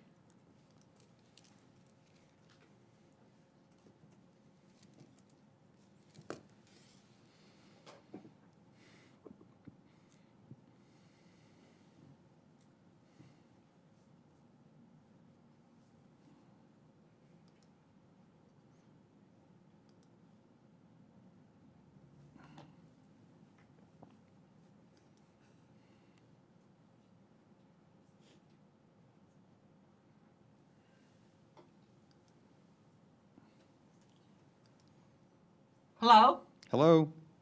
Hi, I was asking for a few more minutes as a club member because of being the past president of the Rossmore Medical Marijuana Club and the current president and founder of the Compassion Society. And because I have a disability from the brain surgery, it's really hard for me to talk fast on the computer. I don't know if there's any other members of the club that are looking to talk tonight, but. I don't think so. I don't know of anybody. Okay, well, all right, try to keep it brief, Renee. Okay, thank you. So we were here a month ago discussing cannabis, and I thought we set priorities that we would talk about that. And so we're talking about two different issues here. One is teen access to vape pens, and the other is cannabis use. You guys set priorities about communication and outreach to underserved population and communities. I hope that includes the disabled, the seniors, the vets, the homeless, cannabis users, social wellness and public safety. you say you want to have a different and better response to homelessness and mental health. I want to move on very quickly here that I object to some of the language in here. Section 101Q, you have to remove the cannabinoids and tetracannabinoids. There is absolutely no evidence in any of your report to establish any of that language. It says plant products. I don't know what you even mean by that. Needs to be explained. It's vague. Later down, it's number H, consumer. It says people who purchase tobacco. Okay, that's fine. People who purchase tobacco, not cannabis consumers. And then number 5, public nuisance. There's no compassion in this. There's no discussion about it. There's no mention of tobacco cessation programs. There's no mention of education. There's no mention of community involvement. This is tobacco addiction for children. You're talking about fines. And then for underserved populations, what happens if they can't pay the fine? Are you talking about jail? Are we going back to the war on vape pens now? And are you including cannabis people in that? I'm asking you to remove the cannabis stuff and let us talk about that at a further time. There is no flavoring in cannabis products. I was at the Board of Supervisors meeting when this was put into place, and I met with Supervisor Mishoff the next day to try to educate her about the needs of the disabled, this underserved population, the vets, people who use vape pens and are not hurting anybody. They are adults. It has absolutely nothing to do with teenage smoking. And we talked about the fact that she felt that adults were purchasing the products for kids. And there's not a single person here who wants and supports teenagers using tobacco. I'm far more concerned about the addiction process of it all. So it's obvious that the cannabis was put in very fast because I believe it was just added to it. And we just discussing retail. And so it seems that you haven't acted in good faith. Nothing was said to us. This was done very quickly. I didn't have time to prepare. I have plenty of reports about cannabis, smoke, and I'm willing to supply them, but I did not have time. My car was in the shop. So I think that you have to set priorities and remove the cannabis pot stuff, and the tobacco and children is fine, except you really have to look at what happens to kids when you take tobacco away from them, because they get angry and they act out and they need help. You should not leave them cold turkey. You did not directly communicate to us about any of this. I feel like it was done. It was added in a very indirect way and was really unfair to us. Thank you. Thanks for mentioning Rossmore. Thank you, Renee. Next speaker is Stephanie Uy.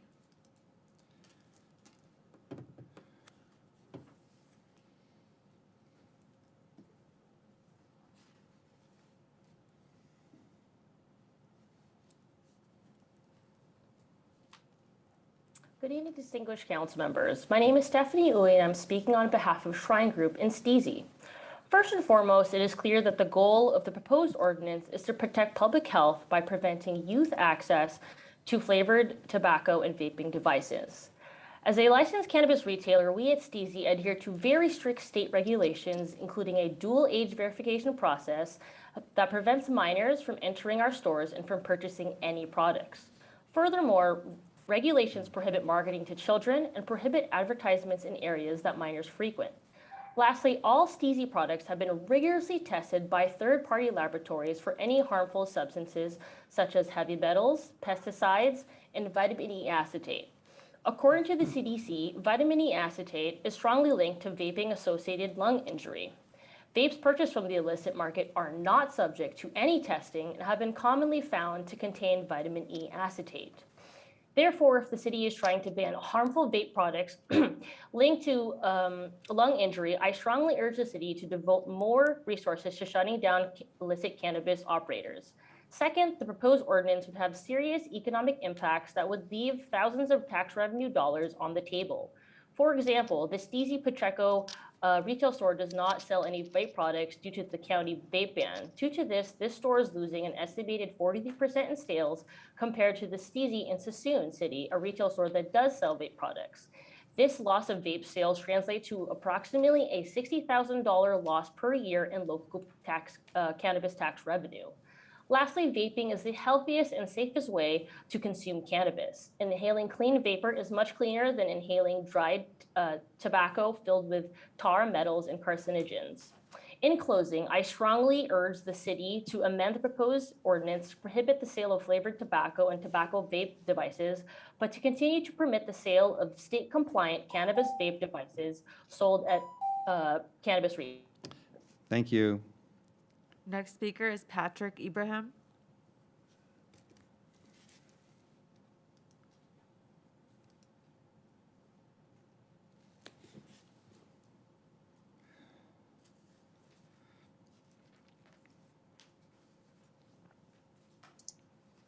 Hello, City Council members. My name is Patrick. I'm a 13-year-old currently in Foothill Middle School. Would you give a 5-year-old a lighter? No, you wouldn't. You wouldn't let your child hit themselves, slice their legs or arms. So why would you let them not only destroy their lungs, but their future?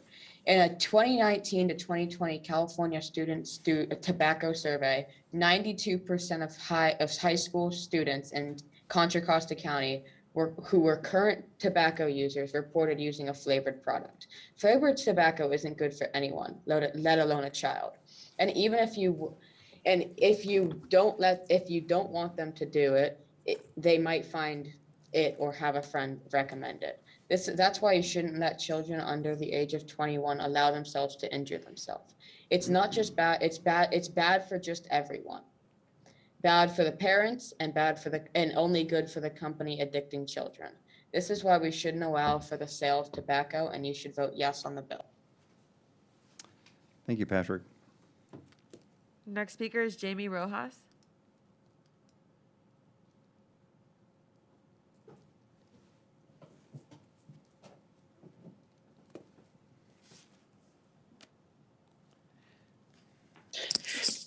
Good evening, Mayor and Council members. My name is Jaime Rojas with the National Association of Tobacco Outlets, representing the retail and convenience store members of the city of Walnut Creek. Our association retailers do not support a blanket ban that does not take into account all the facts. Number one, primarily, and when the council members brought this up, Walnut Creek retailers have a 96% passing rate in retail tobacco compliance rate in the past 4 years by the FDA in the state of California. Retailers are doing their jobs. Most of this unicorn poop and fallacious flavors are coming from online sales, which aren't being checked by ID. Based on the California Healthy Kids Survey in 2018-2019, Contra Costa County only found 6% of 11th graders ever smoked a cigarette, 2% who had smoked any cigarettes in the past 30 days, and 4% who ever used smokeless tobacco. Recent findings by the FDA show that e-cigarette use among youth declined about 1/3 in 2020 and declined sharply again in 2021. Recently released studies done on the San Francisco flavor ban conducted by 3 universities, including Yale, have found that the citywide ban on the sale of flavored tobacco products resulted in the underage youth reverting back to smoking traditional cigarettes, causing an even more significant health problem. Flavor bans are not working in California. Since currently there's no state flavor ban, this ordinance will not solve the issue of youth usage. The ordinance does nothing to address stopping tobacco online sales to youth, penalizing individual adults who give or sell tobacco products to youth, or redirecting tobacco tax dollars to improving on-campus school district resources for further educational outreach on harms of youth vaping. Our Walnut Creek retailers share all the interests in keeping tobacco electronic smoking devices out of the youth. We ask, why would the Walnut Creek City Council want to harm these responsible retailers and chase their customers to other jurisdictions or illicit markets?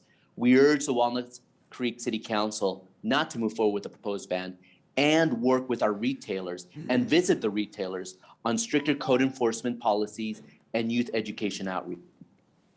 Thank you. Oh, we have a question. Just hang on the line if you're still there. Oh, well, Councilmember Silva, why don't you ask the question, then if he comes back, we can maybe get a response at that point, if he hears this still. So I have to, thank you, Mr. Rojas, for your comments. But I think I'm a bit confused. If if the tobacco retailers in Walnut Creek are compliant with this and not selling to youth, how would they then lose sales? And my second question is, if in San Francisco there has been an uptick in the use of tobacco, how are the youth getting tobacco if not from tobacco retailers? Great question, council member. The main issue that we've had is online sales. And as one of the students at the local Walnut School District had mentioned, is adults, even parents, buying products for these youth and selling them back at school. No system is 100%, as we have in factual with the FDA in the state of California on the youth sting operations. 96% of the Walnut retailers do not sell to youth. There's other ways kids would find, if they're not buying and purchasing, as we saw in the flavor ban from Yale study, they're going and finding traditional other ways, online sales, or asking someone, an adult, to purchase it for them, is what we're finding traditionally what's happening with youth purchasing. So what you're saying is that adults are buying it for youth, but if it wasn't available, how would they buy it? And that's one of the things we mentioned in my testimony is there's no penalties for adults who sell to youth outside of the retail world. In the retail business, there are compliance checks, there are penalties. None of that exists, both online sales or individual adults who give to youth. And that's one of the biggest issues we find in the state of California. All right, and this is Walnut Creek, not Walnut. Thank you. Next speaker is Falguni Dave.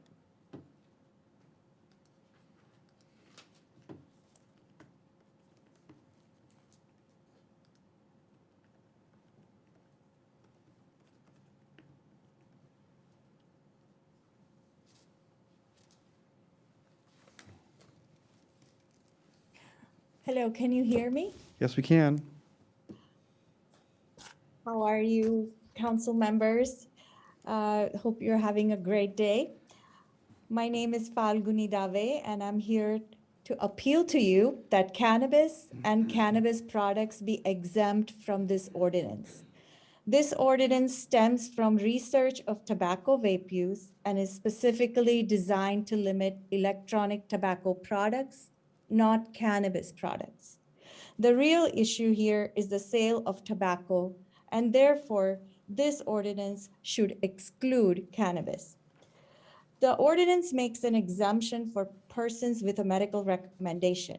However, with the passage of Prop 64, adult cannabis users do not need a medical recommendation, even if they are using cannabis for medicinal purpose. It is unfair to penalize them or impose additional healthcare costs, Many adults use cannabis for reasons other than medicinal use, which is legal, such as religious purposes or even just wellness purposes, per Prop 64.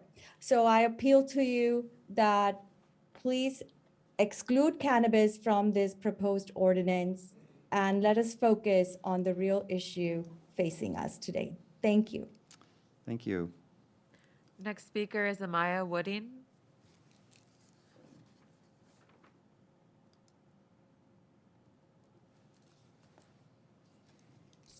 Good evening, Mayor and City Council. First, a gentle reminder that under California law, one retailer cannot have permits to sell both cannabis and tobacco. So these amendments to the city tobacco retail license apply to tobacco retailers only. With that in mind, let's talk about tobacco. Over 1 in 5 juniors in the Acalanes Union High School District reported being a current vape user in the 2019-2020 school year. The policies under consideration represent an important step to getting those numbers down, especially since most of those high schoolers are also using a flavored product. However, the hookah exemption is confusing. The CDC says hookah smoking is not a safe alternative to smoking cigarettes. People who use tobacco should quit all tobacco products to reduce health risks. And it turns out that flavored hookah was invented in the 1990s. And after that, that led to an explosion of popularity among young people, such that now over 80% of high school hookah smokers in California typically use a flavored product. Additionally, LGBTQ high schoolers in California are 4 times more likely to use hookah than their peers, and transgender high schoolers are 6 times more likely. We also know from previous surveys done at the state level that age restriction is no guarantee of a location not selling to underage youth. For example, in 2018, 1/3 of tobacco stores visited by the California Young Adult Tobacco Purchase Survey sold to an underage decoy. Again, those stores are supposedly age restricted, but as a previous commenter said, they actually have some of the highest violation rates for youth sales. Jurisdictions that have stopped the sale of flavored tobacco and e-cigarettes with no exemption for hookah include San Francisco, Benicia, Oakland, Hayward, San Mateo County, Palo Alto, Richmond, and of course closer to home, unincorporated Contra Costa County. So to conclude, getting rid of flavored e-cigarettes, cigarillos, great first step, but also not a complete solution to underage nicotine addiction. Thank you and good night. Thank you. Next speaker is Eric Lightman.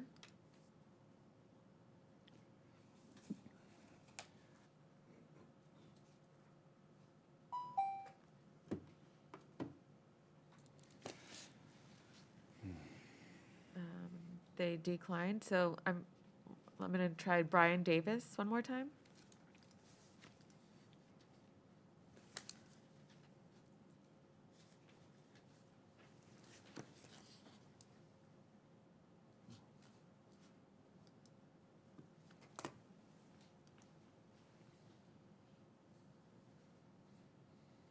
Okay, can you hear me? Yes, we can. All right, good evening. My name is Brian Davis. I'm a member of the Contra Costa County Tobacco Prevention Coalition. When I attended Valley Verde Elementary School, there was still a walnut grove next to it. One day in second grade, a bunch of us hid among the trees with a carton of unflavored Marlboro cigarettes. Someone had gotten from somewhere. I lit one and thought it tasted awful. I never tried another cigarette, but many young people are exposed to flavored tobacco, whether through a menthol cigarette, cigar, hookah, or most often a vape product. The flavors and the easy on the throat vapes make it easy to get hooked and harder to quit. This is now a massive problem in the schools, and 79 jurisdictions in California have stopped the sale of all flavored products to protect their kids. Clearly, this is a crisis moment, and cities around the state are taking immediate action in response to the need to get these products most appealing to kids off the shelves as soon as possible. Note that the earlier mention of a study in San Francisco showing an increase in menthol use is flawed. That data was gathered between the time that the ordinance passed and the time it was enforced. So the menthol products were still available during that time. So that does not show the effects of the actual policy itself. For future reference, however, also please take note that high school age kids do use hookah, and 82.5% of them use flavored hookah, which is not a traditional product. Traditional hookah is unflavored and harsh, while flavored hookah was invented in the 1990s and is mostly used by American youth and young adults. Nearly all of the jurisdictions in the state that have acted on flavors have recognized this and included hookah. Also for future reference, cheap cigarillos, both flavored and not, are sold in Walnut Creek for as little as 99 cents for a pack of 6. Tobacco industry spends over $6 billion a year on store discounts and coupons because they know that over 100 studies have shown that eliminating cheap tobacco prices reduces smoking uptake among teens and leads to more adults quitting. So thank you very much for this, and in the future, considering these other actions. Thank you, Brian. The next speaker is someone by phone, and the last 4 digits is 7978.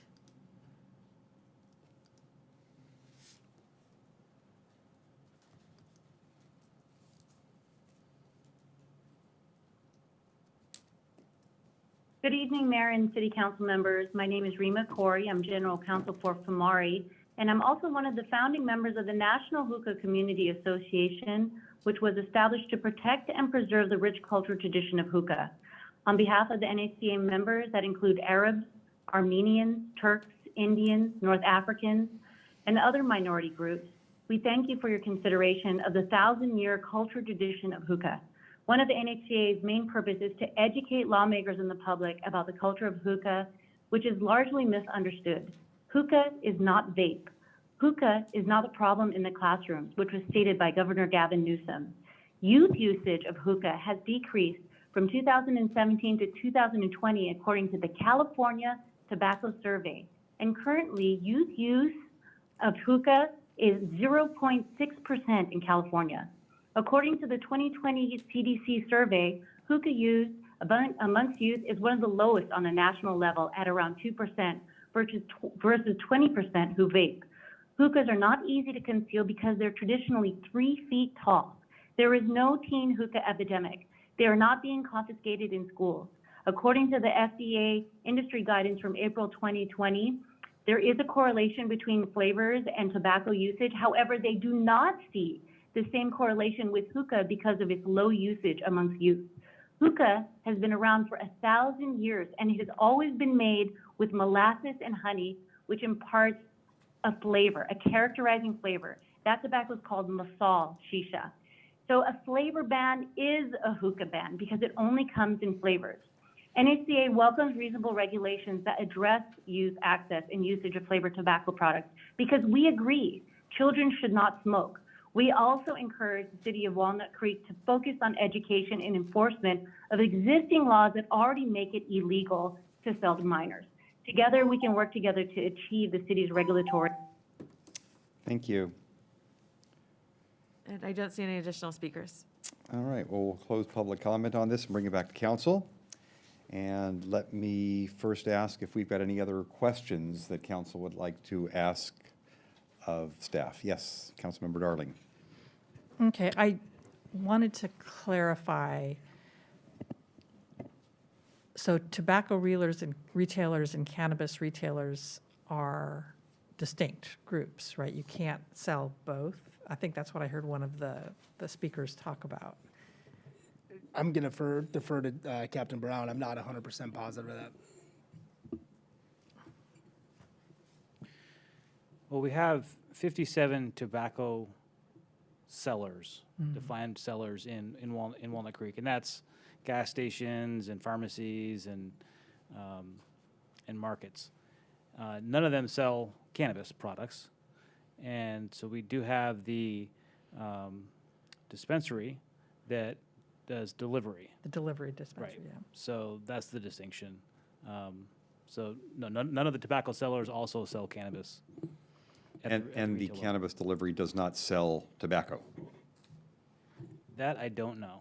Well, to the point, the cannabis sales that do occur in Walnut Creek through the delivery system for medical cannabis only are the only authorized sale of cannabis from businesses within Walnut Creek. And even folks who get delivery of cannabis through other systems, through other providers, they are coming from cannabis providers, not from tobacco providers. Walnut Creek separately regulates tobacco retailers. So we heard several people that were concerned, and we've got comment letters that are concerned about this ordinance affecting cannabis users. Is that just because of the ban on a type of delivery vehicle that they might be using? That's correct. The terms cannabis or cannabinoid in the ordinance are in the definitions of smoke and electronic smoking device. And frankly, and I'll let Steve jump in if he disagrees, but the way those terms are defined, if a device is capable of being used to smoke a tobacco product or nicotine, then it would fall within that definition, whether or not it has a reference to cannabis or cannabinoid. So I think the initial goal was to be expansive and to not put folks enforcing the provision in a position to figure out if a device was a tobacco device or a cannabis device. That said, if you remove references to cannabis, if it's capable of being used for tobacco, it would still fall within that definition. Yeah, that's correct. I think the council should think about it. Cannabis is only relevant in the ordinance that's before you tonight in the sense of the delivery mechanism. It's not the actual regulation or delivery of cannabis.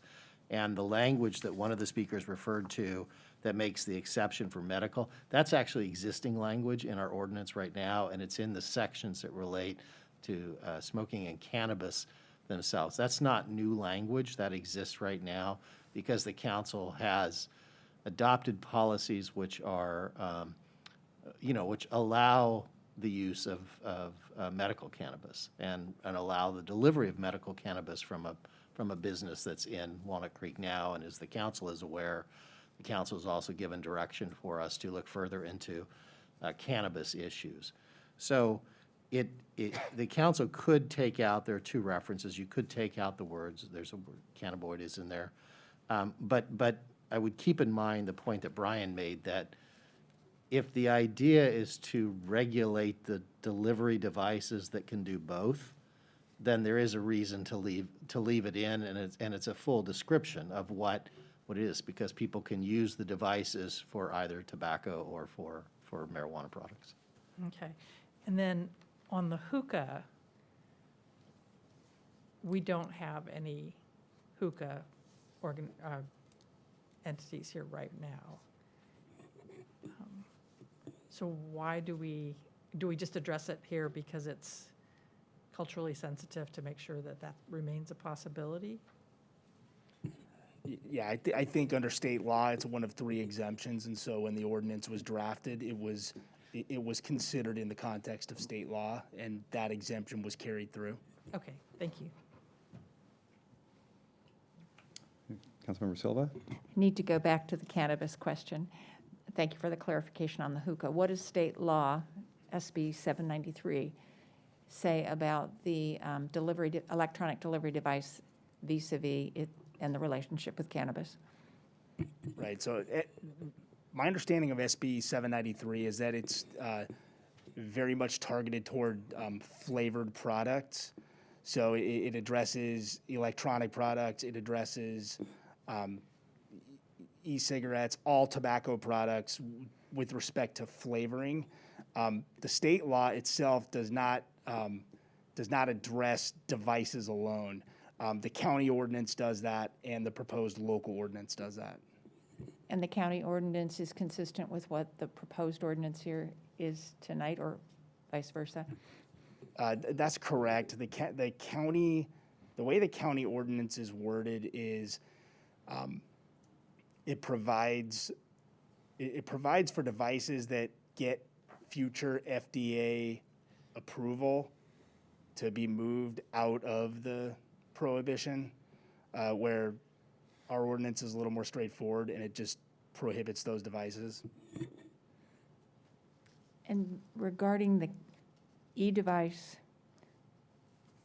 for the use of cannabis, well, let me go back. Any of these devices are not one-time uses, are they? They're repeated. It's like buying a glass to pour your beer in. I think they're both. So I think there are devices that are manufactured and then you buy refillable cartridges or pods. And I think one of the issues under current federal regulations is there are other devices that are made specifically to be disposable. But a person who is using marijuana is able to secure a device through other delivery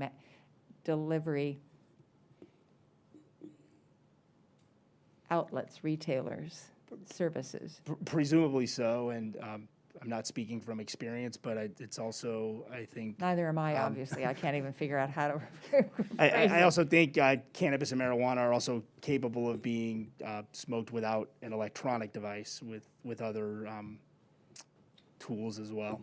Cheech and Chong up in smoke, yeah. Okay, thank you.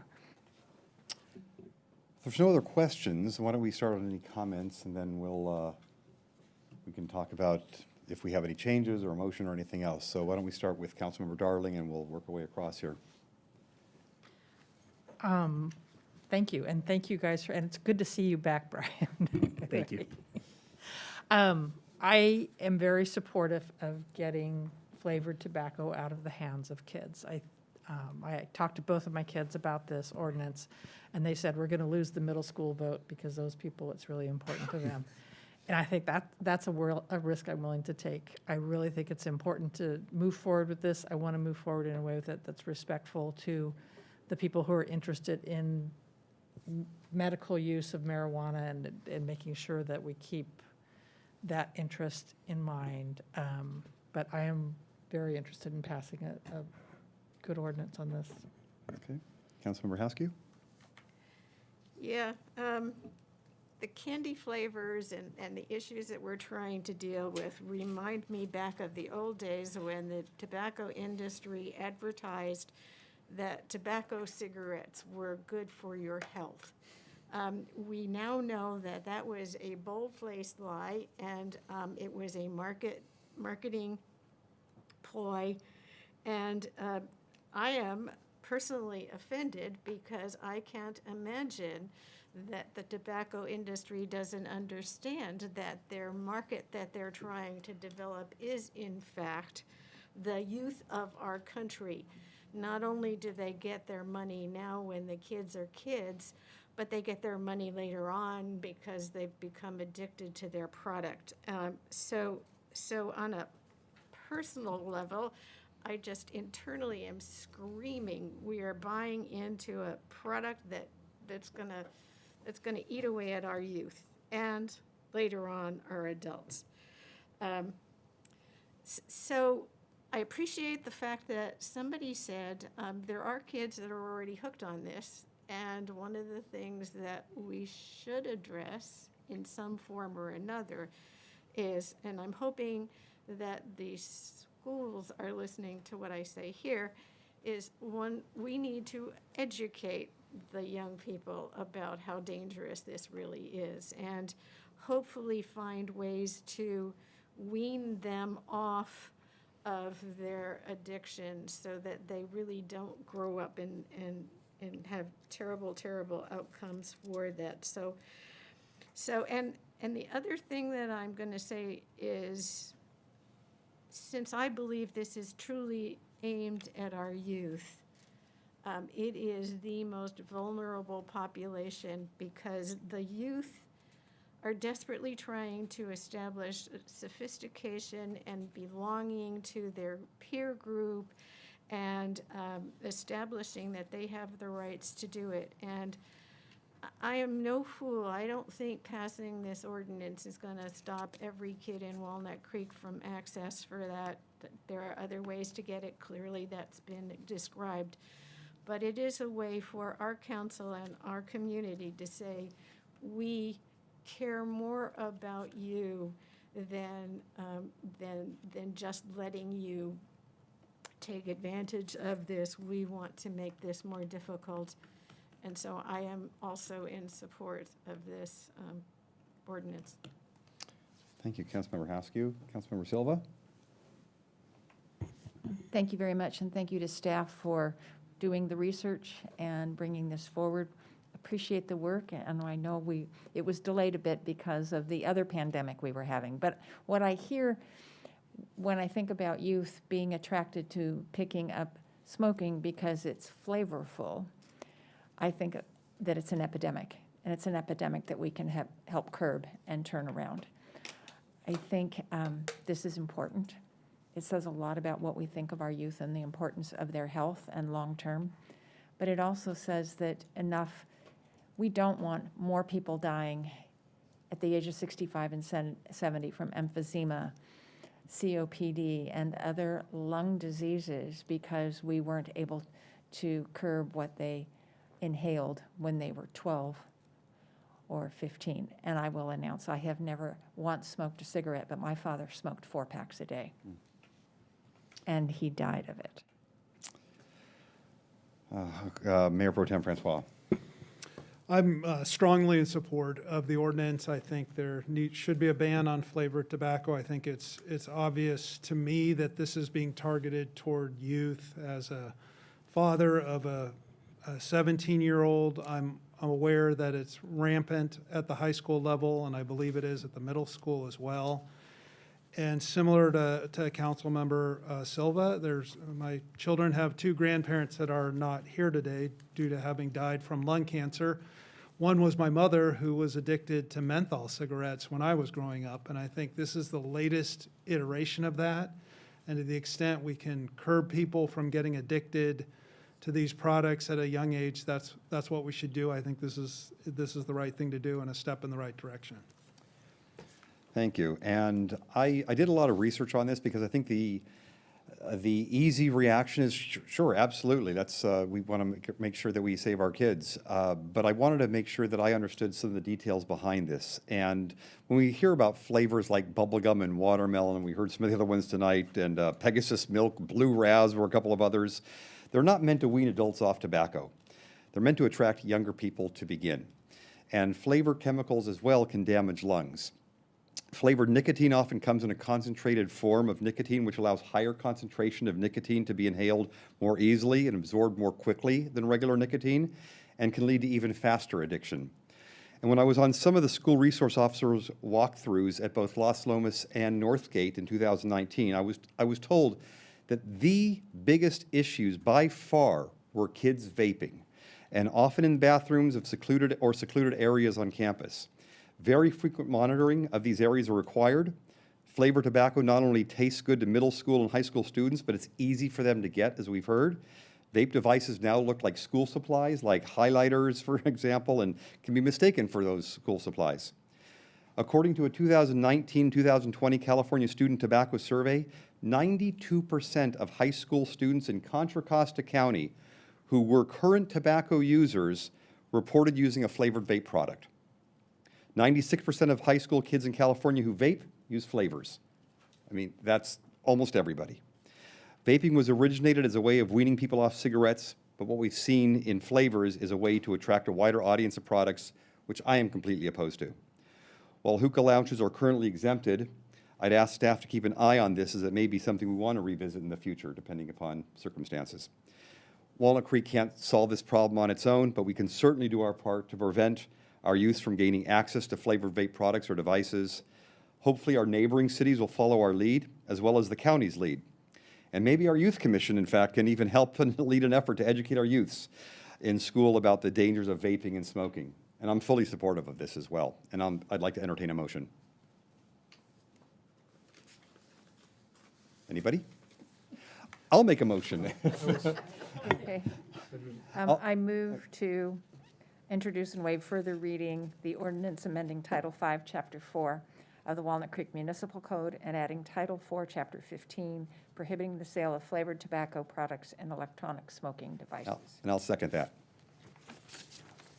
And just for the record, that's the amended version of the ordinance that's in the packet, that's posted on the website. Yes, all the little grammatical nits that I gave Brian. And Susie, could you call the roll, please? Councilmember Silva. Aye. Mayor Wilk. Aye. Councilmember Darling. Aye. Councilmember Haskew. Aye. Mayor Pro Tem Francois. Aye. Motion carries unanimously. All right, thank you. And thank you, Brian and Captain Brown. All right, I know it's 8 o'clock, but I think we've just got the legislative report and the consideration item left. If everybody's good to keep powering through here, we'll keep it going. All right, great. So our next item is the legislative report from Townsend Public Affairs. And if we can have the staff report on this. Good evening, Mayor, council members, members of the public. Carla Hansen, Deputy City Manager. The item before you is the 2021 legislative report. We are requesting you to accept the report. 2021. September 10th marked the end of the first year of the legislative cycle. We're in the middle of a 2-year cycle. So we're here tonight to provide you some updates on the enacted legislation and answer any questions you have. As you all know, we adopt a legislative agenda every year that acts as a framework for our advocacy efforts in Sacramento. And we contract with Townsend Public Affairs to act as our voice in Sacramento to enact policies that are within the city's interest. So Casey from Townsend Public Affairs is here to provide you a report on that enacted legislation. And we will be revisiting, staff and the legislative committee will be revisiting our legislative agenda and bringing a recommended 2022 legislative agenda early next year for council's consideration. With that, I will hand it over to Casey. Thank you. Thanks, Carla.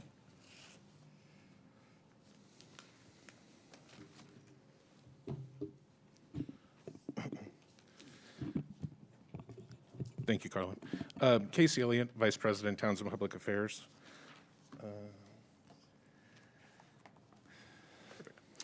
Thought I'd start with a brief overview of just kind of some general facts and figures. Just to, obviously, as Carla alluded to, 2021 was kind of the continuation of a few unique years in the Sacramento legislature.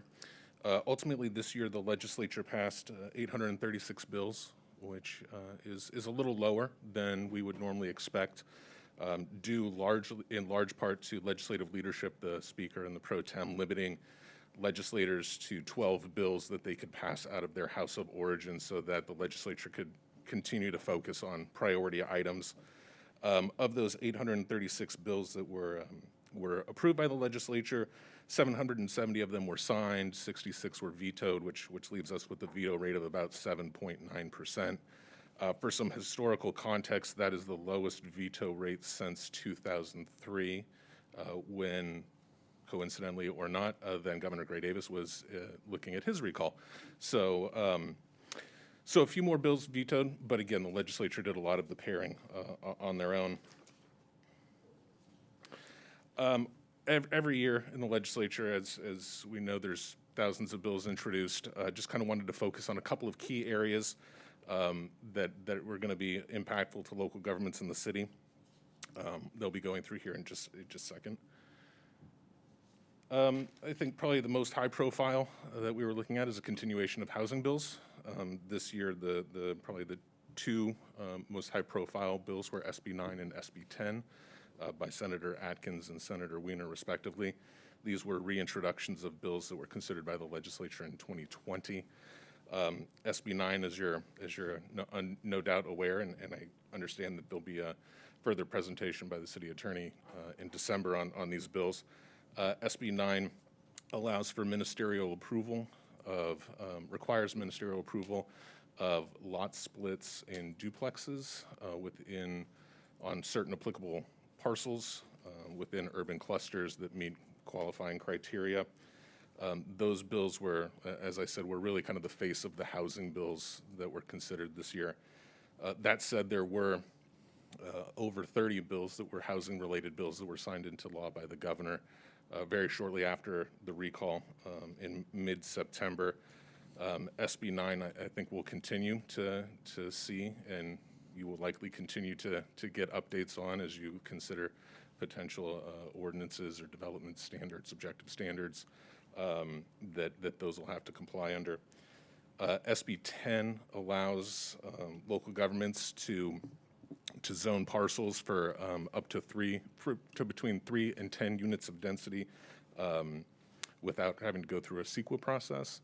So that bill is optional at the local level, so that would be within your discretion. That bill is in place through 2029, so that's an 8-year program. I have a funny feeling that before the 2029 is up, that bill will be back in front of the legislature, and you know, we'll see how the legislature looks at that bill. I should note that on Sb10, before I move through, there was a provision in it that allows city councils to pass ordinances that otherwise would have been prohibited by voter-approved initiatives. That provision was the source of much objection and opposition through the year. It was amended slightly towards the end of the legislative session to require a 2/3 vote of city councils to do that, and then did limit some of the ability of local approved initiatives. So, for example, you couldn't overturn a open space initiative or things like that. That provision has already been challenged in court in Los Angeles, so there will be a court case related to Sb10 moving through next year.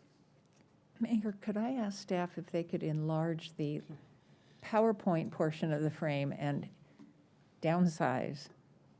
There we go. Thank you. We love you, Casey. No, But hey, it helps me as well. Now you can see it. Exactly. AB 215, this bill really works in conjunction with a budget provision that was passed this year relating to a housing accountability unit in HCD.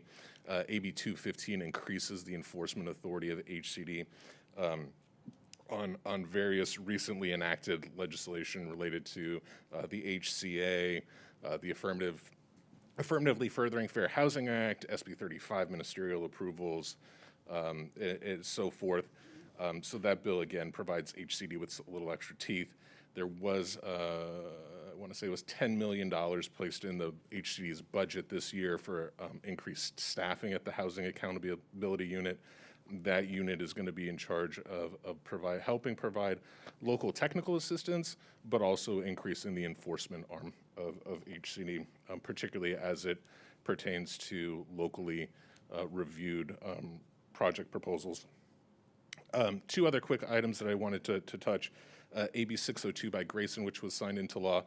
That's going to make some modifications going forward related to impact fees and the requirement of nexus studies.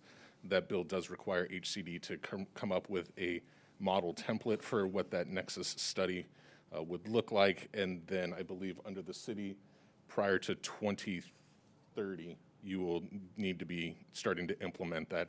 The study template itself from HCD isn't going to be ready until 2024, so it's still a few years down the road, but that is likely going to be in your future as well.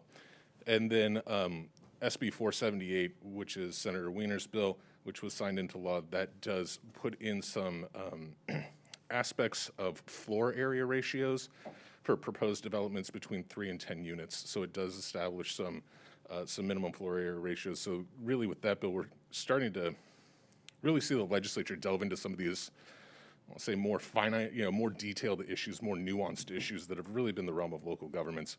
Obviously the streamlining and the fast tracking of bills, we've seen that recently, but 487 I think really starts to get into another layer of detail.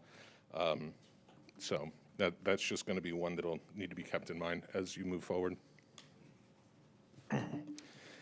Moving away from housing, there was quite a bit of focus this year on climate resiliency, both from a budgetary standpoint as well as a policy standpoint. Within the state budget, there was significant funding, $15 billion in funding kind of provided for the broader climate resiliency. Tried to break down just the large pots that funding breaks down to. Each of those bullets has several sub-programs underneath different administering agencies that are going to be administering these different grants and funding formulas, both at the state and local level, over the next 3 fiscal years. A lot of these funds are passed through federal COVID funds, so they do have that, well, you see some of that 3-year funding window is that's when the state has to expend those funds by federally. So I do anticipate in the next several months, as we start into the second half of the state's fiscal year, we'll start to see some of those grant programs being made available by the state. And then also I anticipate as the legislature returns in January, we'll probably see some additional budget trailer bills that put some more meat behind some of these funding pots that just weren't quite fully fleshed out. Additionally, the legislature did take some policy-related actions to address wildfires. SB 109 in particular created a new state-level office to start dealing with technology, research, and development, which could then be used at both the state and help deployed at local levels to prevent and respond to wildfires. And then lastly, I did want to point out SB 619, which was an ongoing conversation related to the implementation of the SB 1383 organic waste regulations.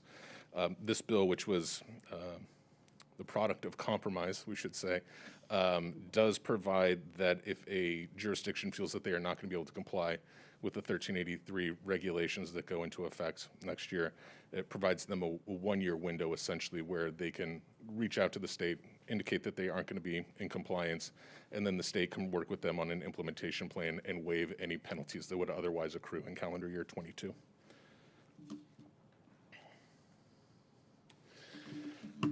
As we move over to public safety, much of the public safety legislation that was considered in Sacramento this year was a continuation of legislation that we saw introduced, toward middle of calendar year 2020, but really towards the end of the legislative year 2020.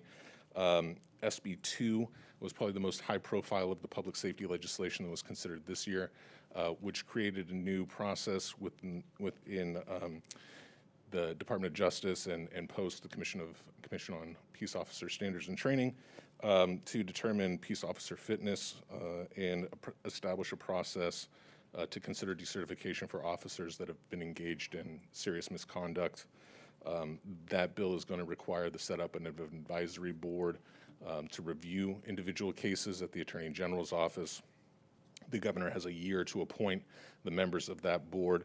And then they have some parameters under which they would be then allowed to review and certify or decertify officers based on individual circumstances. Bill also requires the Attorney General to look into various incidences that occur at local levels, review cases, things along those lines, and then does modify some provisions related to the Bain Act on immunity. So a lot is packed into that bill.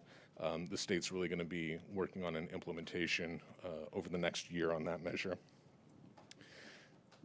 AB 48 relates to the ban of the use of certain rubber bullets, kinetic energy projectiles, beanbags, those types of things on chemical agents on peaceful assemblies. So this kind of came out of the protests that we saw, in particular after the incidents involving George Floyd and those last summer. The bill does also require increased reporting to DOJ on the uses of force, not only on those assemblies but on others. And then AB 89 raises the minimum age qualification for numerous peace officers from 18 to 21 years old. It also requires the state to work with the Community College Chancellor's Office, CSU, and other stakeholders to develop a modern policing degree program. Those recommendations need to go back to the legislature in '23, for then the degree programs would presumably be launched at community colleges beginning around 2025. And then moving forward, that modern degree policing program or equivalents would start to be minimum requirements for officers going forward.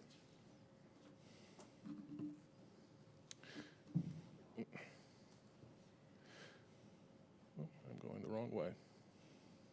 It's because the remote is upside down. As it relates to labor and pension legislation, just wanted to bring up one bill which hopefully will not impact the city, but is a change that you should be aware of. Moving forward, SB 278 requires that if there's any incorrect compensation included in that was later determined to be non-pensionable, that the affected retiree would not lose any amount of their pension, but instead the local government would be required to fund the difference of what is determined to be non-pensionable. So that'll obviously be a case-by-case issue going forward, but something to just be mindful of. And then last topic I wanted to touch on was broadband. This is really kind of a topic that was born from the pandemic. Obviously not as more people started working remotely, we started having distance learning. The broadband issues that existed before were further exacerbated. The legislature took action in this area both from a policy standpoint as well as from a budgetary standpoint. Within the budget, there was $6 billion included, largely, again, through pass-through of federal funds to help the deployment of broadband in California. It's broken down into 3 chunks. Easiest to kind of think of it as a state middle mile, a local last mile, and then another $750 million pot to help locals help finance through bond programs or revolving loans for the additional deployment of broadband. Obviously, these are targeted towards underserved areas, but the legislature was very cognizant that underserved doesn't necessarily equate to rural in this areas, that there are urbanized areas that have lack of access to broadband. So really, this funding is meant to be distributed throughout the state. The 2 policy bills that worked in concert together on this topic this year were AB 14 and SB 4, which deal with the Advanced Services Fund. These 2 bills, when taken together, extend the program, extend the authority to assess the surcharge that funds the program, and then make some modifications to the program to make it easier, in particular for local governments, to apply for funding without necessarily having to partner with specific service providers. The legislation does also require reporting from those service providers as to the affordability of their internet offerings. So as we look through on the positions that the city took through the legislative committee, many of these bills that I've touched on were bills that we talked about throughout the year. A couple of others I did want to mention, in particular AB 361. As we're here tonight, I think it's fitting. One of the things that we did see was the continuation of the codification of some of the Brown Act allowances for remote participation. While you have now to pass have to renew your authority to do that every month, the state did acknowledge that there is a need, a value to continue what the governor had started through executive orders. 361 does require a state level declaration of emergency to be in effect, and also sunsets, I believe, in 24. So this topic again will likely be revisited by the legislature, if not next year, probably in 23. 787 was one of the few housing bills that there was I would say there was a agreement from sides that traditionally do not agree with each other on housing related bills. It does allow some flexibility with RENA to count the transition of market rate units to affordable and then get credit for that with your RENA, so you can meet some RENA requirements for your low and very low without necessarily having to construct new units through those conversions.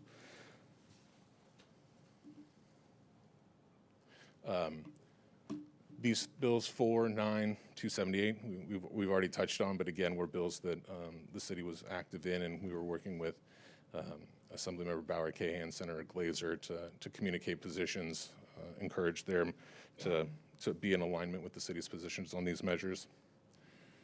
And then two other bills, 556, we did see a resurgence of bills related to 5G and the usage of local government infrastructure for the deployment of that. 556 would have pertained to light poles and traffic lights. That measure did pass the legislature, but was vetoed by the governor. In his veto message, the governor noted that he thought there was a role to play for local government in the deployment and siting of those of that infrastructure, which when taken in concert with some of his actions on housing-related bills, I did kind of smirk at that line of thinking, which I have a feeling will be reused with the governor soon.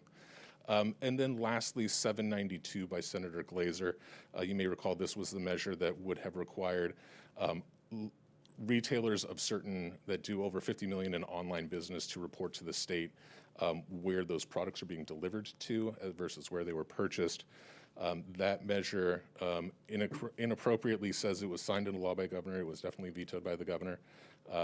And so to be determined what is going to come back on that. I know at the League of Cities there was a proposal from Rancho Cucamonga to consider legislation in that area. So we may see it. It's on the radar. The governor, with his veto of this measure, as well as a veto last year of a bill related to sales tax agreements, does put into question how he would consider that. But ultimately, as we saw with SCA 20, large-scale modifications of the sales tax distribution formulas would likely require a constitutional amendment and need to be done at the ballot box. The city did take positions on 4 other bills that were 2-year bills, so these bills did not advance completely through the legislature and are eligible for additional consideration when the legislature returns in January. Of particular note, AB 988, that measure did advance out of the assembly. This obviously 988, as you are aware, would establish the process for setting up the 988 hotline. While that measure did stall in the Senate, the administration internally has worked to provide $20 million for the implementation of the 988 system at the state level for the first year. We'll likely be seeing either 988 continue or additional legislation and budget activity in this arena, given that, again, the $20 million was one time, and this will obviously require ongoing funding. Assemblymember Bauer Cahan worked tirelessly on this bill, trying to work with all the various stakeholders from mental health organizations to the affected labor to the telecommunications industry that ultimately, under her proposal, would have had the responsibility of collecting the fee to fund the system. So So that bill is in the Senate. It doesn't need to move until later in the year, but again, I anticipate that we'll see some form of budget activity before July or policy activity related to that policy topic. So as we're moving forward, the legislature is set to return on January 3rd. Since this is the second year of a 2-year session, it will be a little busier early on in the session than we see in the first year. So once the legislature comes back, within a week, the governor has to unveil his January budget. That's a constitutional deadline. At this point, the budget returns, the revenues that have come into the state are looking favorable. Governor Newsom has been already talking about projected budget surpluses, probably not to the extent that we saw last year because we won't see the infusion of the federal dollars, but that is still likely that there will be some significant resources that the state can invest in. Later at the end of the month is the deadline for the House of Origin deadline for bills that are 2-year bills. So these are Assembly bills that didn't make it out of the Assembly this year, Senate bills that didn't make it out of the Senate. Prior to January 31st, there's policy and fiscal committee deadlines as well, but this is when we looked for those bills to move out. Any bill that's a 2-year bill that didn't make it out of its House of Origin by January 31st, those bills are dead. Nothing really dies in the first year, but January 31st is our first deadline. Typically, we would see maybe 100 or so bills that were introduced in 2021 move in January. Probably see a lot of gut and amends as people try to move vehicles through without having to introduce new bills. And then for new bill introductions, February 18th is the deadline that we're looking at this year. Similar to last year, I would expect 2,000 to 2,500 new bills to be introduced.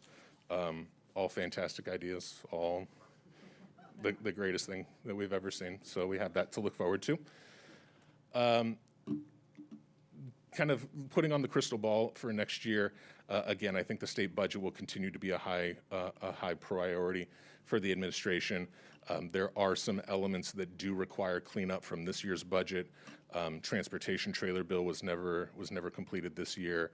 There are some other federal pass-through funding programs that I would anticipate seeing some budget trailer action in January and February. Affordable housing and housing production legislation, as I mentioned, 9 and 10, which were cornerstones of the pro tem and the Senate Democrats package in 2020, have passed. So obviously we won't see those bills, but there are still several pieces of that package that are left out, dealing with housing in commercial zones, things along those lines. I have no doubt that there will be dozens and dozens and dozens of new housing bills introduced next year.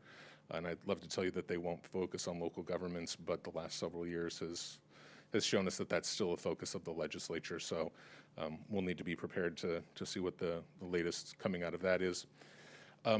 Also, I anticipate we'll continue to see additional legislation on wildfire preparedness and response. Much of the action and the funding that was done in 2021 was really CAL FIRE focused. So I could tell you there was $500, $700, $900 million, but for the most part, that was CAL FIRE focused money. I think we're starting to see a lot of groundswell of needing to get that money down to locals. Obviously, each community throughout the state is impacted by wildfires differently, and different strategies are going to work there. So I think that we are going to see some more focus in terms of funding and policy, getting really down to a more local level. And then lastly, I noted public safety, and in this sense, probably more of a traditional term of public safety. Most of the public safety bills that we've seen in the last 2 years have been structural reforms, police accountability, those types of items. I think as we are starting to see an increase in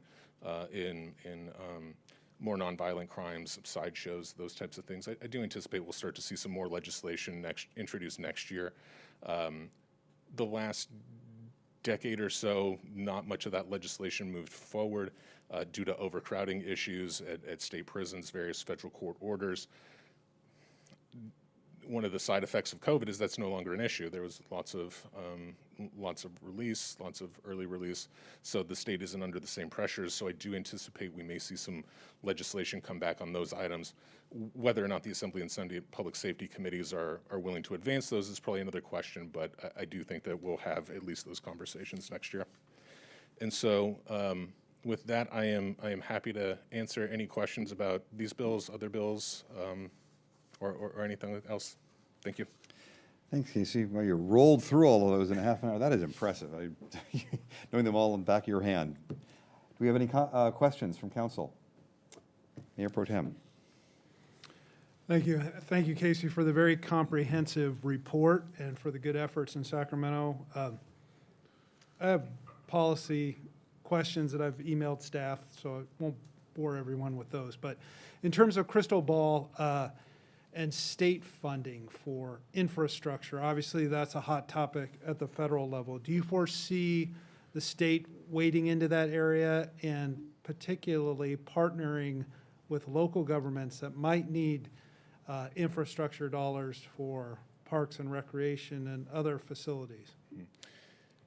So yes, I do think there'll be a continuation of that conversation. The transportation budget trailer bill that did not get done this year did contain a lot of funding for various state programs that help fund local projects.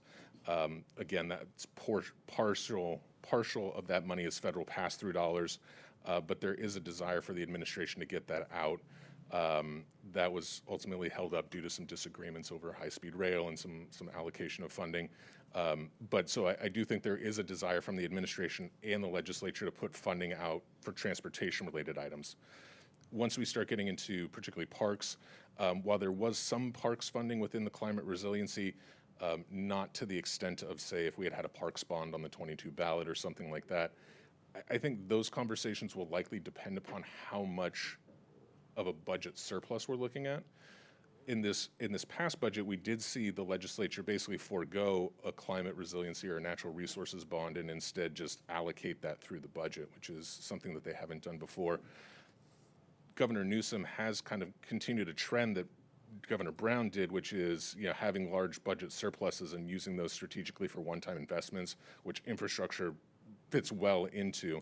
So it wouldn't surprise me to see that.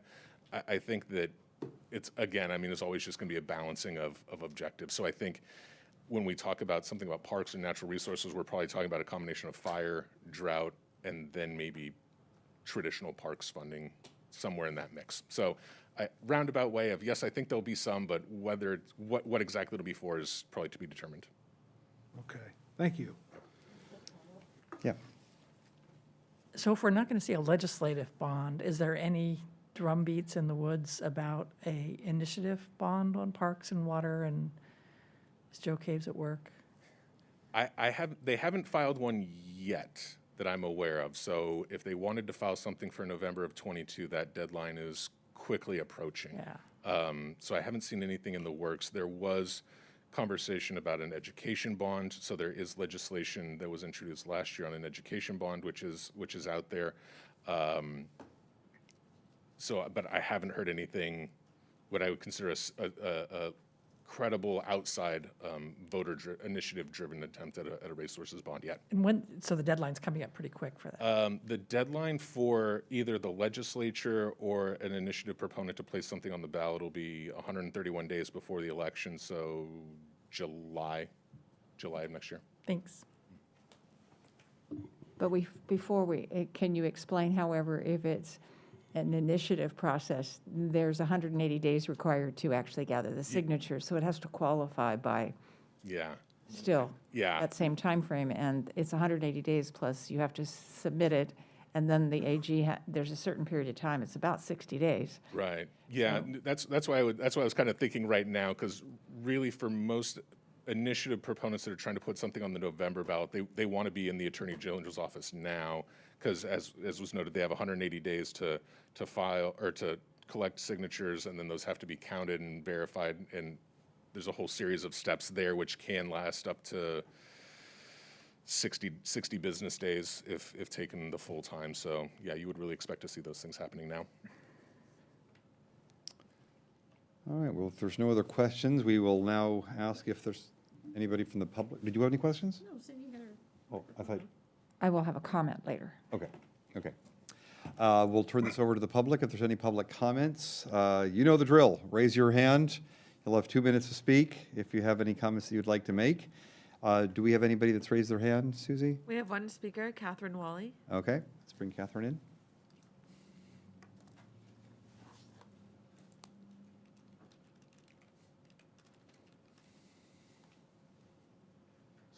Hi, can you hear me okay? Yes, we can. Hi, wonderful. Good evening. It's Catherine Wally, resident of Walnut Creek. Thank you again so much for this legislative update, as well as the really detailed 2021 legislative report. It's quite helpful. There's a number of positions that the city has taken regarding legislation that I'm truly grateful for. One of which, of course, is the city's support for AB 988, the Miles Hall Lifeline Act. Thank you again for that.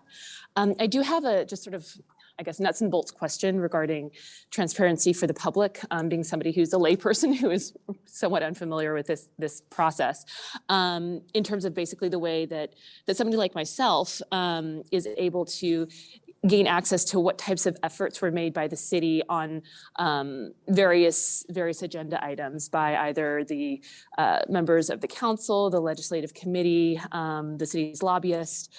So for example, is there a way for a person to know what that actual action takes? Like, for example, if on a given item, suppose it says on this report that the city takes a support stance for said legislation, how do we know if it's just like a letter that's written, if actual like lobbying efforts are being done in Sacramento, if there's, I know that you all do a lot of work behind the scenes with meetings and phone calls, but how can we gauge or like the number of hours that are being dedicated to Townsend to work on various legislative items? Is there a way for us to gain access to kind of just a general ballpark of what types of efforts are made and to what extent? Or is it just sort of, are we limited to the report that was given here and as well as the presentation, which is again quite helpful. I'm just wondering if there's any way to get more information on what kind of form and action are taken on each of those items. I hope that makes sense. Thank you. Have a great evening. Thanks, Catherine. Hang on, continue to listen, and we'll actually be able to get an answer in a minute. Do we have anybody else? No additional speakers. Okay, so we'll close public comment at this time, and let me ask the city managers, do we just want to let the public know how to get information on what legislative committee, what the actions are that happen after our legislative committee meetings?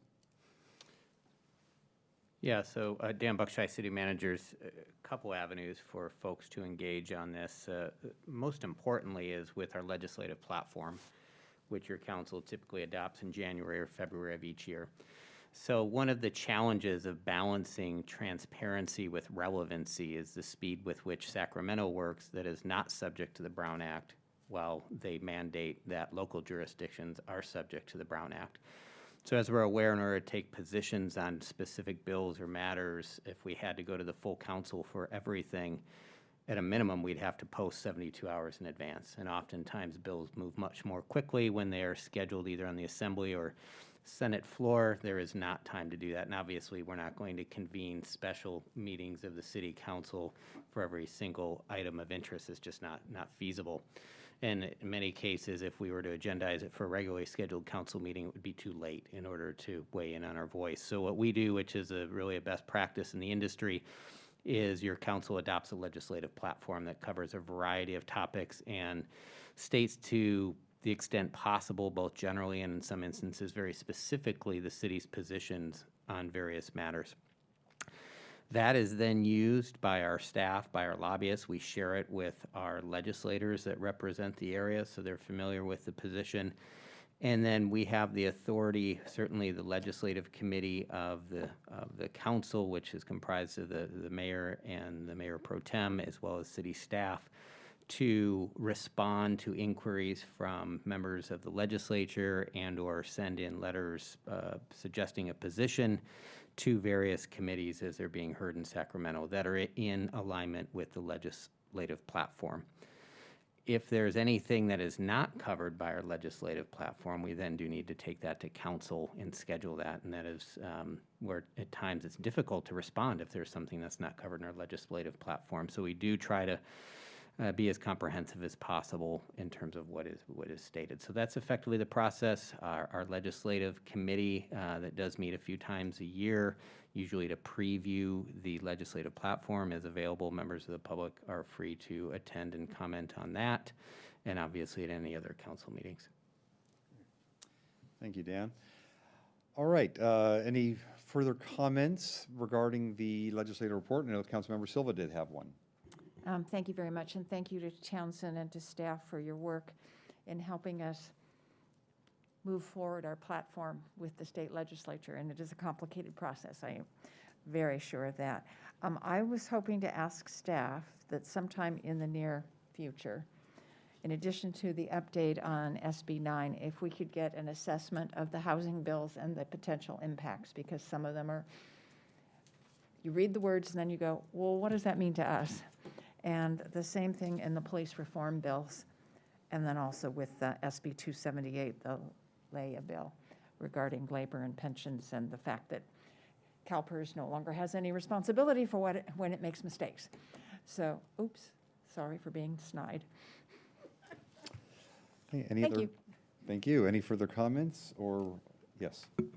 So just quickly on I think there is some positive development on the housing front when the state hasn't taken a top-down approach, in my opinion, to housing. It's worked better, and I think one of those is certainly the HCD bill. I have had benefit of using that bill in my private practice, and it's a nice resource that we as a city and our staff can use on some of these detailed, nuanced provisions of the density bonus law or the Housing Accountability Act, that staff is there and ready to give an advisory opinion, whereas otherwise you'd have to go to the Attorney General or litigate. So that's a real tremendous resource, and I'm glad the state is funding that fully so that we can take advantage of that. I am also encouraged by AB 787. I know when Councilmember Haskell and I were on the Housing and Community Development Committee, we talked about the state bonding program that would allow for conversion of market rate to affordable units, and it's nice that we'll get some credit on our RENA numbers for that. And I'd like to echo again, thank you for all the work on this. A lot of work indeed, and we appreciate the update, and I'll be happy to entertain a motion for accepting the report. Move to accept the report. Second. We have a motion and a second. Susie, could you read the roll, please? Mayor Pro Tem Francois. Aye. Councilmember Silva. Aye. Councilmember Darling. Aye. Councilmember Haskew. Aye. And Mayor Wilk. Aye. Motion carries unanimously. All right, that brings us to the adjournment of the meeting. We'll see all of you in 2 weeks on November 16th. Thank you.